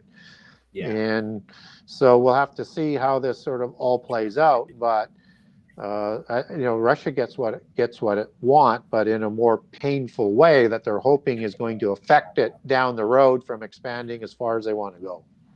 But it won't help because they've got China backing them. Yeah, of course. Yeah. Hey, Gary, I have a question. I'm going to put it up here on the screen. It's from Joey Payne, who just happens to be my mom, by the way. Shout out, I'm so glad she's watching. It's awesome. Miss you. She, like me, she's a big fan, and she always enjoys our conversations. When we told her that, her question is, what do you think about Bill Gates' patent number? Which is so interesting when you look it up. The patent number 06666 application having to do with a Bitcoin technology that tracks whether you are a human or an AI doing the activity. Wow. Yeah, they broadcast who they are, what they're all about, and their intentions all the way through. Telegraphing. Yeah. There was, as I write it in the book, and it's kind of a little bit ancient right now, but there was a company called Mondex, who was really a force for moving to chip technology and the credit cards and the cashless society. And of course, they chose an address in New York City. I can't remember the name of the street, the number of the street, but their address was 666. I mean, of course it was. Why not? They broadcast it all over the place, just like any of the companies. Their iconology and their names are usually rooted in. It's like when all the rappers do this, when they all hold their, it's broadcast all the time. Well, and that chip technology, you wouldn't think, I bet when social security numbers came out, everybody was pretty intense about the mark of the beast thing, because it's like you couldn't do a lot. And then the barcodes came out and people were upset over that. Yeah, but and the 3 bars that are missing are, that aren't numbered are 6, 6, and 6, right? Yes, that's right. Yeah, I've heard of that before. Yeah, and just sort of, I'll just interrupt you just for a second. So you have to understand the beast system and the beast empires. They're ready at whatever level of technology to implement their system, right? So if they had found a way to bring about the end time in the 80s, they still would have had the same type of numerals and geomancy involved that this higher tech stuff will have. Yeah. Dude, geomancy, that's such a perfect word for it. And tying into that, Brian Tucker says that Gates was quoted as saying, "We can control the population through vaccines." Yeah. Well, of course as they a part can. of one of those tools that they have ready to go to. Yeah, through as Davos said in I think 2017, they wanted that through an implant system that would self-medicate everybody. Oh, But sign me up, please. But that Great. makes sense when you look at the word sorceries in the book of Revelations, which is the Greek word pharmakeia. It's actually Pharmakeia, pharmakous and pharmakos, but I mean that is how they're going to medicate people to a certain degree through a digital system, which we have not that mark system in place yet, or the technology of medication with the mRNA, but it's a digital messaging type of system that is still developing that would be part of that down the road, which would merge into that whole digital chip system that we're talking with all those other technologies we're talking about a little earlier, and that people will demand that for better health and longer life. And they imagine the chip in 2017, they said the chip system will come through the delivery system of healthcare. Oh my gosh. Which is why health has been given so much authority over our lives. Now, sorceries or pharmakeia can also mean a spell, as a magic spell, as you take that out of its etymology. And it also means drugs, both legal and illegal. So it can also be part of all of the pharmaceutical drugs as well. And that word sorceries is there for a reason in the King James Version Bible.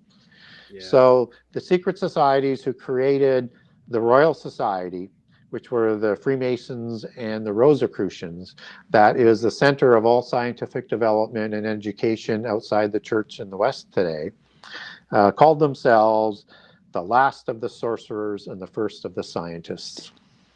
Oh, wow. And that word, as it's used in Revelation 18:23, if I've got the verse correct, is through these sorceries does Babylon seduce and deceive the world. Yeah. Either way, it's fallen angel technology. Yeah. Nephilim culture. Yeah. Well, that's the frightening thing about it is, and they've been pushing for this. Like you say, if they could have done this back in the 80s, they would have done it. If they could have done it in the 90s, they would. And I remember reading, I was into end times prophecy back when I was such a weird little dork. When I was in early high school in 8th grade, I used to read these books. We'd get them from Lifeway, and I remember they talked about one of the things they talked about, because this was during the Gulf War, the first Gulf War, was when they first started implanting little chips into dogs, and now just last week I saw a video where a lady had a chip implanted in her wrist that would allow her to unlock the door to her house, unlock the bathroom, unlock the nightstand. And I'm just does no one connect the dots? Well, now go back. And again, like I say, things are always developing, but and they're ready all the time if the opportunity comes. But the Mondax company I talked about is they were intent that this chip system that they were developing for the credit cards would at some point in time not serve its proper purpose because of security issues, that it would have to become an implant. No kidding. Yes. And they found through their research that based on the technology that they had at the time, that the best location for security and application and protected was either in your right hand or your forehead. Oh, that's right. I remember seeing something about that with the whole luciferase aspect. The guy who invented the luciferase angle of the jab, talking about how that same thing, that it would have to be implanted in your right hand or in your forehead for the most. And you know what? They laid the groundwork for all this years or decades in advance. The temperature checks, back when the Wuhan flu first kicked off, everywhere you went, you'd have to, have a temperature check, especially at the dentist. And I used to tell them all the time, listen, I've been shot at. So you put anything like a gun at my head, I don't plan to get it, and so the alternative, it's got that unnerving feeling. It really, it's like cattle, they euthanize cattle with the air gun, that's how it makes you feel. It's the medical world is so dehumanizing now because of this. It's such a psyop. Like, Gary, I'll tell you, I think we may have mentioned it before, but when, as a quick aside, when the first case hit Williamson County, where we live, I was working a security job, and they had a hard time. They were, at the moment, they had not enough bottled water for this performance, for the show that they were going to do. It was at a theater. And so they were already kind of out looking for bottled water. And within an hour of that, of them finding out on the radio that the first case had broken in Williamson County, you couldn't find water anywhere. And I remember getting this sick feeling in my stomach, like this. I remember literally thinking the words, "This feels like witchcraft. This feels like some sort of hex, some sort of spell that has been cast over people," because it's something other than just, because mass psychosis can happen. Yeah, sure. Yes. But it's something other. There's something nefariously supernatural that's going on with this sort of thing. And that temperature thing, they'll do it on your head, or they'll do it on your wrist somewhere. Anyways. Yeah, they accomplished so much in preparation for world government and world religion through this last pestilence, and pushed the boundaries, learned everything they could do. I mean, you saw what happened in Canada with the War Measures Act that didn't hit their threshold for having it in, but the whole left voted for it in Canada, so it became ability. And then they started to seize, GoFundMe and the other place. They seized, I don't know, something like 400 bank accounts. People can't have, they took their driver's licenses away, they were taking their trucks away, they were losing their ability to work completely. And most people didn't object. That's the scary thing. That's the scary thing. It happened here with cash. You talk about a cashless society. You remember in the first probably, 6 to 8 months of the pestilence breaking out, all of a sudden gas stations and grocery stores and stuff weren't giving you change back. And you were discouraged. There were a lot of articles that went out that discouraged you from using cash because supposedly it would transmit the virus. And it's just, of course, use your credit cards. That if Bank of America decides they don't like your Twitter feed, they can cancel. And the big thing that they're pooling their information on as to where they are at right now is they weren't aggressive enough, and they need to learn from the mistakes that they made so that they could be more totalitarian the next go around and how to do it. Right? So, They didn't quite do it. They didn't pull it off just perfectly. Exactly. I have a question for you, more related to AI and Web 3.0 and everything that's coming to us on that end, and how it might tie into all this. What are your, and again, this is not something that, this is a bit of a curveball question. I just want your opinion. Yeah, I'm sorry, Gary. We had a list. It's just it's so great talking to you because I love your perspective. Yeah. I hope you're okay with that. Yeah. What are your thoughts on the metaverse? Oh yeah. Is that part of Nephilim culture too? You think? Sure it is. Association of the human body. Yeah, so the metaverse is this whole matrix system that they're talking about, right? That's based on sacred science and sacred geometry, sacred math, advanced technology. And this is the world that they're trying to bring in. And they believe in polytheism, that the world is a computer matrix, right? Yeah. And that this is a projection, and the whole world is based on this geomancy, that, and the codes that they have. You need to look past beyond like being a diviner and stuff like that, and into the mathematical parts of the geomancy as you dig into that.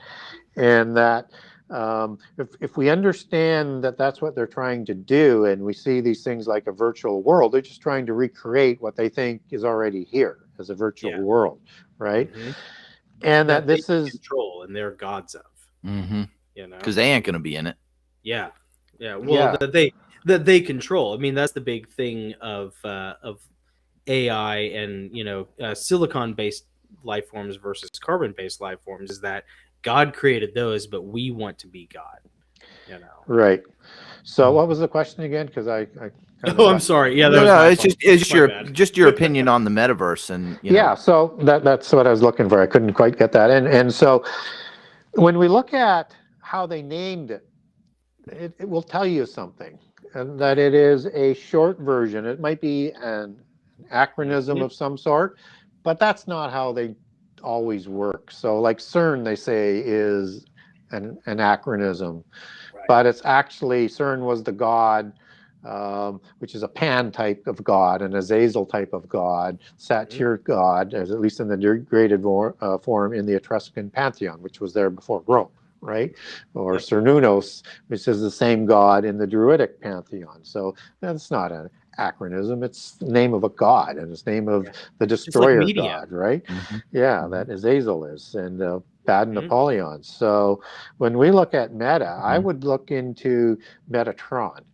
And Metatron is the Enoch son of Cain in the third book of Enoch, who raises himself up to be an angel-like status and even to the son of God-like status through the knowledge that he developed.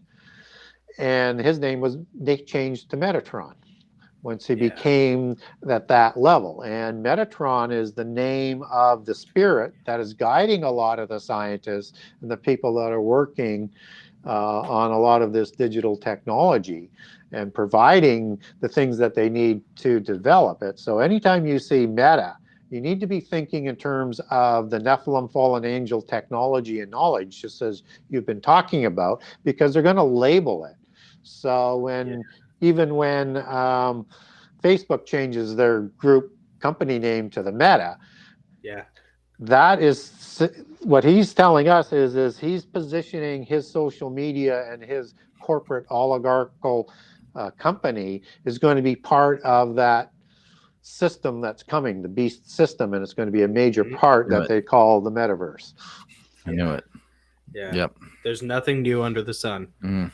You know, all that is has come before. And it's amazing to telegraph. You know, I think they telegraph because they know that the people who call them out on it are going to be they're just going to be labeled as labeled as religious kooks. Kooks, conspiracy theorists, so forth. Yeah. Well, and it'll only further validate what they're doing. And it works because what they have been doing and what they intend to bring about is of such a scale, of such complex nature, of so many different parts that most rational people would, rightfully just say that's crazy talk. Nothing that big could be that secret.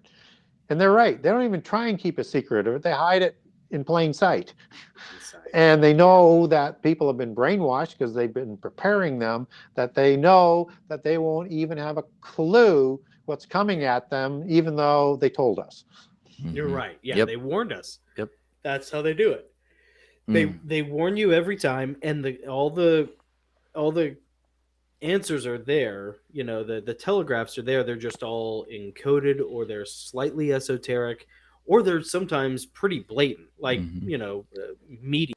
I mean, we use the term media all the time. Well, that was a goddess, and but everybody's got, everybody has a day job. Most people have kids. It's just they don't have time to do this, and they're banking on that lackadaisical, attitude towards all of this. Yeah. Yep. Yeah. And the media is they're playing their part perfectly, particularly with the current war that's going on, and all of the focus is on Russia right now, and there's no focus on China, who is the one that is making it happen.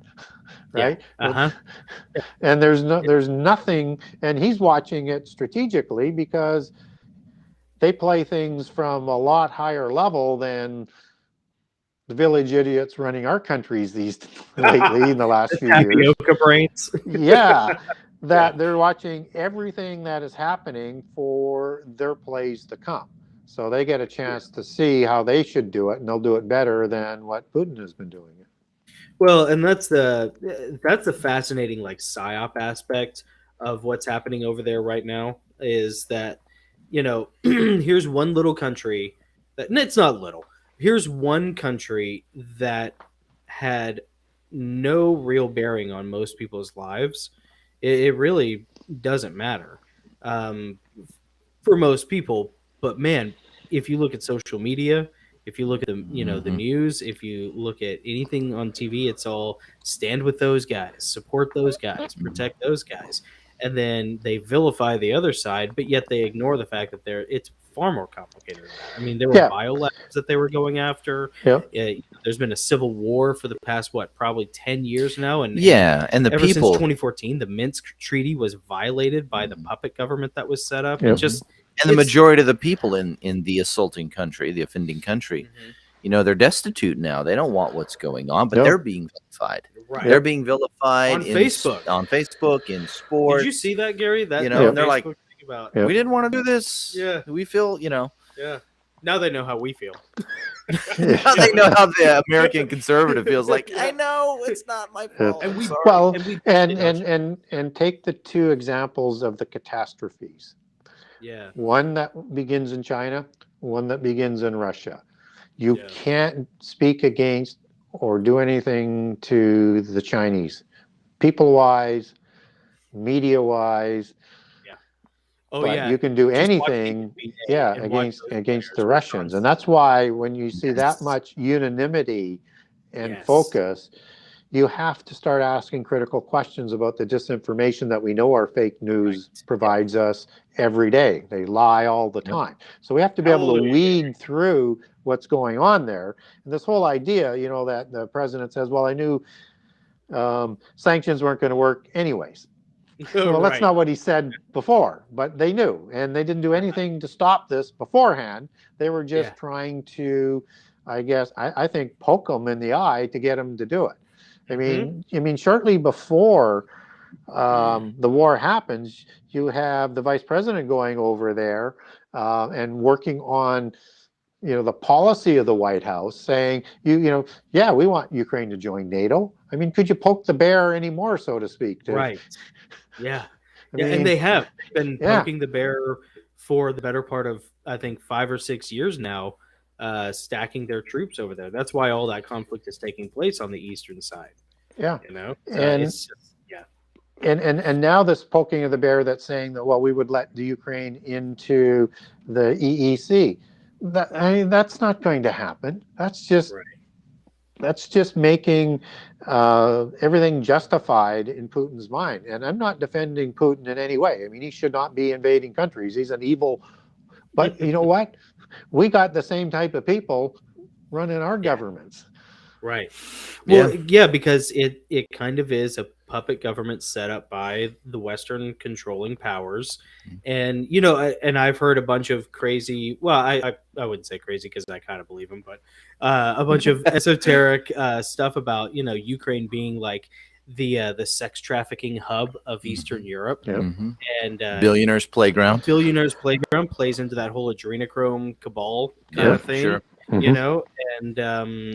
And then it's a government set up by the Western banking syndicate powers, that violated their own treaty from 2014, and then was a host to a bunch of biolabs, many of which were apparently mobile, that have been being hit. So, and I don't know how true any of that stuff is. I kind of hold that in an open hand, because I can't verify it. Well, what we do know, according to what's her name? Is it Ruland? Victoria Newland, who testified before the Senate committee this week, is that there are those biolabs there, and that they are very fearful of what happens if they fall into the Russian hands. But yet, these are the people that did nothing to protect them or safeguard them or get that stuff out beforehand when they had lots of time. So we know they're there. They're saying that they didn't create it. They're not saying that they didn't fund it, or they didn't set up shell companies that funded it. We've seen that sort of MO on other biological developments that could cause the extinction of humankind. But that's, it seems to be the same sort of MO. So we know they're real. We just don't know how dangerous they are. But if she is that fearful, I wonder what Frankenstein things that they developed in there, because they didn't destroy them. The scientist, as the head of the agency over these biological departments in the government said in the U.S. that scientists do what scientists do. They froze them, they kept them, and they do what scientists do. They were manipulating them just as one other virus that we know about. Yeah, they were, and supposedly trying to develop something new that was based off of the bubonic plague, according to what I read. And apparently, the Russian forces are, again, this is apocryphal. This is what I've heard, so it's just rumor. But the Russian forces are trying to eliminate those biolabs as opposed to seizing them. Now, how true that is, I can't verify one way or the other. I'm not convinced of them because they took over those labs from the Russians. Oh yeah, wasn't Chernobyl? Was Chernobyl one of them, or was Chernobyl supposedly like one of the sex trafficking conduits? Do you have any information about that? In terms of a biolab being there? Yeah, in terms of biolab. Well, yeah. no, the only thing I know about Chernobyl is that it was a nuclear accident that was there, right? But again, I mean, was under the Soviet Union. They had, I mean, dozens and dozens of these locations all over the Ukraine at the time, and Chernobyl would be, an apropos place that would be sort of fitting into locating things that were sort of where you could have, a number of scientists working on a number of different things and sort of set areas, right? Because it's more efficient to do that. So it would make sense. I don't have any evidence to suggest that there was one specifically there, but I would not be surprised. I would expect that there would be, some biological developments that were going on there. Yeah. Do you want to? I'm done. I'm done with questions. Are no, you? I want to move on to yours. Oh, okay. Yeah. Well, so where do you think it goes? And we're probably like right at the 2-hour mark, so I don't want to take up too much of your time, Gary, but we'll take you for as long as we can have you. Absolutely. I'll tell you that. Absolutely. So maybe this should be like, unless you say you have more time, maybe this should be like a good parting question for you. Yep. For now. Yep. Where do you, if anywhere, see this going with what we're looking at with world events right now in the near future? More of the same. Yeah. Learning from what happens here.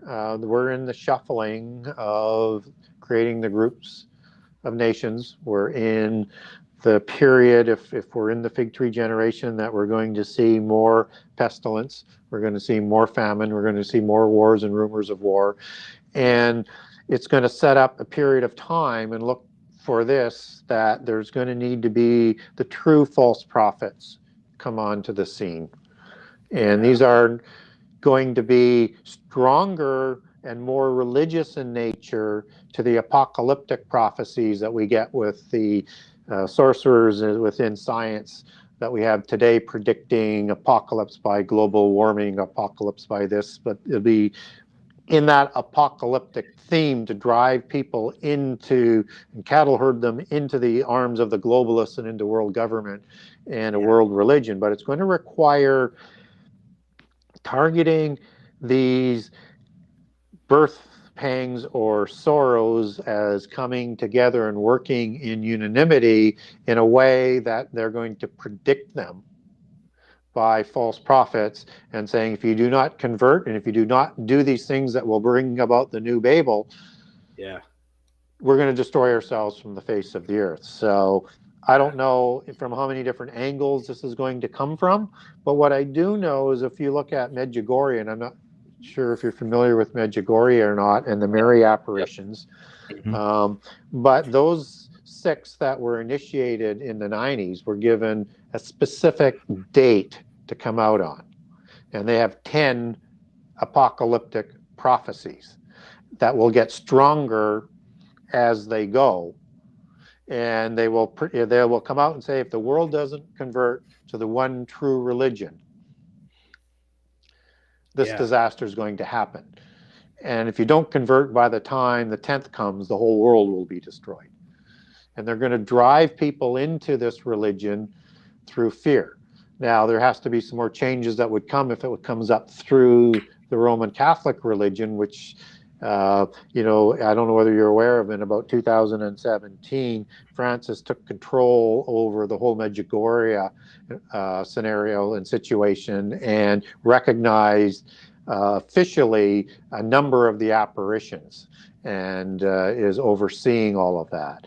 So one would expect that that's going to come out. That doesn't mean there won't be false prophets from other religions and stuff that are coming out, but expect that type of pattern, so that this one true religion that's going to come out is going to be able to reel in the whole world to convert to that religion, and have an umbrella type of basis about it. So you can have different denominations, so to speak. But the one religion that's not going to be permitted will be Christianity. I noticed that when I worked at, I had an office job, a corporate office job, and I noticed it. Well, pretty much in any group setting that was secular, you can, part of the New Age system, you can mention any deity or any religion or holy text you want. But if you start quoting from the Bible, or if you mention Jesus, people get really uncomfortable if they're non-believers. Well, that's what secular means. It means non-Christian. Non-Christian, and so, right, yeah. So exactly what you say is that New Age thought process, everything but Christianity. Yeah, and so they will try and discredit and de-deify Jesus. They will want a remnant of Christianity that is going to fit into the polytheist religion. Expect them to hit monotheism at the Moses level, because it connects into Islam, Judaism, and Christianity, and they're going to say he was a polytheist from Heliopolis, and that was the true religion that went rogue. Expect that as part of what is going to come. I would also expect that they will continue with what they tried to do with Paul at the time of the Gospels, as being the heretic and the evil liar that comes out of the Dead Sea Scrolls. They're going to basically say he's a heretic, and that only his writings take Jesus to godlike status, although that's not true as you understand and read the four Gospels. But they'll also eliminate the book of John as well, because they hate that as well. And then re-allegorize through allegorical meanings what's written in the Bible, so it fits in with polytheism. So there's a lot of things that sort of need to come together, but things come together quickly when you get those false prophets that are going to come about, that is going to bring that universal religion about, and through all these other catastrophes that they're predicting, will be the glue that establishes those 10 kings, those 10 groups of nations, for the new Atlantis, for the new age that they want to bring about. Wow. Well, you know, last time we talked, and this is a little bit off topic. Last time we talked, and this time, I know Jonathan's been wanting to ask you a question about Lilith, I think. Oh, yeah. And I know last time we didn't get to it, and I don't want this time to get by enough because this is really interesting. I mean, I'm just curious about that. I would like to, at some point, have you expound upon Lilith, you know, as whatever you have to say about her, because there is a great chapter in your book about Lilith. The Genesis 6 Conspiracy has a fascinating chapter about Lilith, mentioned once, it seems, biblically, and then but yet has remained part of the cultural zeitgeist and has become such a popular thing. So she was a character in a couple of the Angel novels, which, by the way, after your second book comes out, I think I'm going to have to rewrite all 7 of the Heavenly Realms novels in order to fit a more accurate cosmology, you know. But she was one of the topics that I did want to ask you about at some point. So, well, I mean, it is an important goddess figure, right? She's I look at her more of almost a demigod in terms of the research that I've done on her, and through the lineage of Tiamat, which is a Leviathan dragon type character of the parent gods. So from that aspect, could be a not a demigod, but an offspring god. You could look at it from the gods that Lilith is created. And she's also called the Queen of Heaven, which is the really sort of nexus point where it comes into. Are you guys still there? We're still here. Okay, we're still I just lost your camera. Sorry, we're changing cameras. We're switching over cameras on us. Yeah. So if we understand that Mary apparition is called the Queen of Heaven. Yeah. Yep. And we understand the Queen of Heaven is in the Bible as being like the Ashtaroth gods, called in the book of Jeremiah. This is the mother goddess aspect that's going to have to come back as part of this dual religion that has a god and a goddess in that old infrastructure. So that part of the duality's got to be coming back. And the Sibylline prophecies that came on Palatine Hill, one of the seven hills of Rome, and they considered their goddess as the Queen of Heaven as well. There, you get this imagery that sort of, and I'm just sort of doing this quickly because it's a fairly long topic, but you get this imagery that is coming about that is going to sort of resurface as part of this Babel religion that's coming back, and who is represented in Revelation 12 as the description that those 6 children saw in their apparitions, as is a similar description to the other Mary visions and all the Mary visions, from Joan of Arc to Ignatius of Loyola to Fatima. It's all a very, very similar description. And remember, we have a woman that is riding the beast empire, which is the end time mystery religion, because the mother goddess was actually thought in ancient times to be as important or more important than the male god. It was not only the fertility goddess and a war goddess, right? And sort of Athena, yeah. Isis, so we need to be aware of that Queen of Heaven aspect that is going to become more prominent. Man, that is so awesome. I really want to touch on that more next time we're able to talk, because it seems like there is such a corollary between Lilith and then this feminine divine concept that is, and whether that's the Whore of Babylon or what that is exactly, it just seems to be this thing meant to lead people astray. Yeah, and known in Gnosticism as Sophia and wisdom. Sophia, that's right. Yeah. And of course, you see that coming up with AI and artificial intelligence and names and things like that. Oh, that's right. Yeah. So, Siri. expect. So you have that Queen of Heaven that shows up in all the polytheist cultures around the world, and it's been created within Christianity to be accepted, just as Mary Magdalene is thought to be sort of an allegorical Queen of Heaven as well, and is the one that is,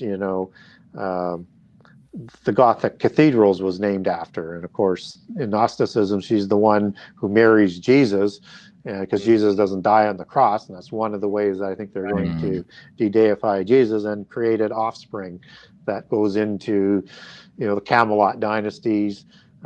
Through Joseph of Arimathea taking Josephus, the third son, over there.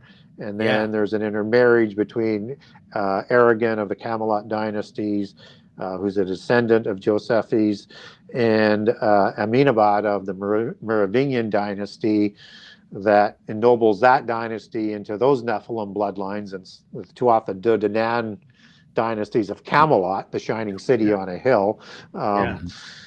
It is the bloodlines of the Grail dynasties, and those are the bloodlines that extend out of Dagobert, the last survivor of the Merovingians, whom I know this is long. Hugh de Payon, Godfrey de Bouillon, and Anjou, all of the Lorraine region, that take their bloodlines back to Dagobert, who has those genealogies. And of course, it's the Anjou that kept the King of Jerusalem title crowned to them in 1118, which they want to take as a title at the Abomination, and that passed down eventually through Hungary, and then back into the Lorraine region, over to the Habsburg Lorraine dynasty. Currently rests with the Bourbon family, which is the bloodline of the kings of France, and King Philippe, son of Juan Carlos, who has the King of Jerusalem title today. But within the Anjou bloodline, there's some rivals to the King of Jerusalem title, so one shouldn't be too surprised about that. But for your next book, you should have an illustrator create Oh, a chart like a tree, like Clarence Larkin did for the Spirit World. Yeah, bloodline, Yeah. timeline, like Oh, family. that'd be so cool. Yeah, It'd be so Man. huge, though. I'd buy it. I'll pay for it. It'd be huge. It'd be a book. It'd be a book of genealogies, and I don't know Yeah. if you get it all It into just one. And it unfolds gets and- and it gets so wide through the generations, right? Yeah. And then the intermarrying of the different bloodlines and the scioning that they do too. But yeah, Well, people have said that, Call but it it's Book a of project that is Table of Nations. so large that dude, that could be your third book. No, maybe it's your Yeah. third book. Yeah, or whatever. Who knows? Who knows? Well, I was looking it up as you were talking because I actually was listening to you on the Rima Faye podcast. You had done an interview there about King Arthur and and also some parallels with Lord of the Rings and Tolkien and stuff. That was an excellent interview. That was really fun to listen to and we had talked about a little bit of that in the past, but to hear you do a deep dive on Lord of the Rings and the antediluvian parallels and how it ties into the bloodlines and King Arthur and all that stuff it's really cool. Yeah, it was a lot of fun. So, man, Gary, this has been awesome, dude. Thank you. This has been fun. Is this interview 2 or interview 3? I've lost. This is the third. This is the third interview, yeah. right? Yep. Yeah, that's right. Man, they are so much fun. We always are. First of all, we're very honored that you would come on, and we always enjoy talking to you. And Brian Tucker says Gary is a saint. I agree. Thank you, Brian. Time. Yeah, we had some good comments too. I want to thank Brian Tucker, Pam Wachowski, Heather Ann, and Joey Payne. Big shout out to Joey. Yep. She's awesome. Yep. And Gary, people can find you at the Genesis6conspiracy.com, correct? And then you're on Twitter as well. Is that correct? Yeah, I'm not active on Twitter yet. Okay. I used to be, but not anymore because for obvious reasons, I'm not happy with them. Yeah. So just on Facebook, on my timeline, and on Messenger. That's the only social media I have. I'm hoping things come a little bit more clear where I should be active on, but I don't want to add more work for something that I'm not going to be, totally understood, doing for a long period of time. So hopefully by the time the book comes out, I'll make some clear decisions on that.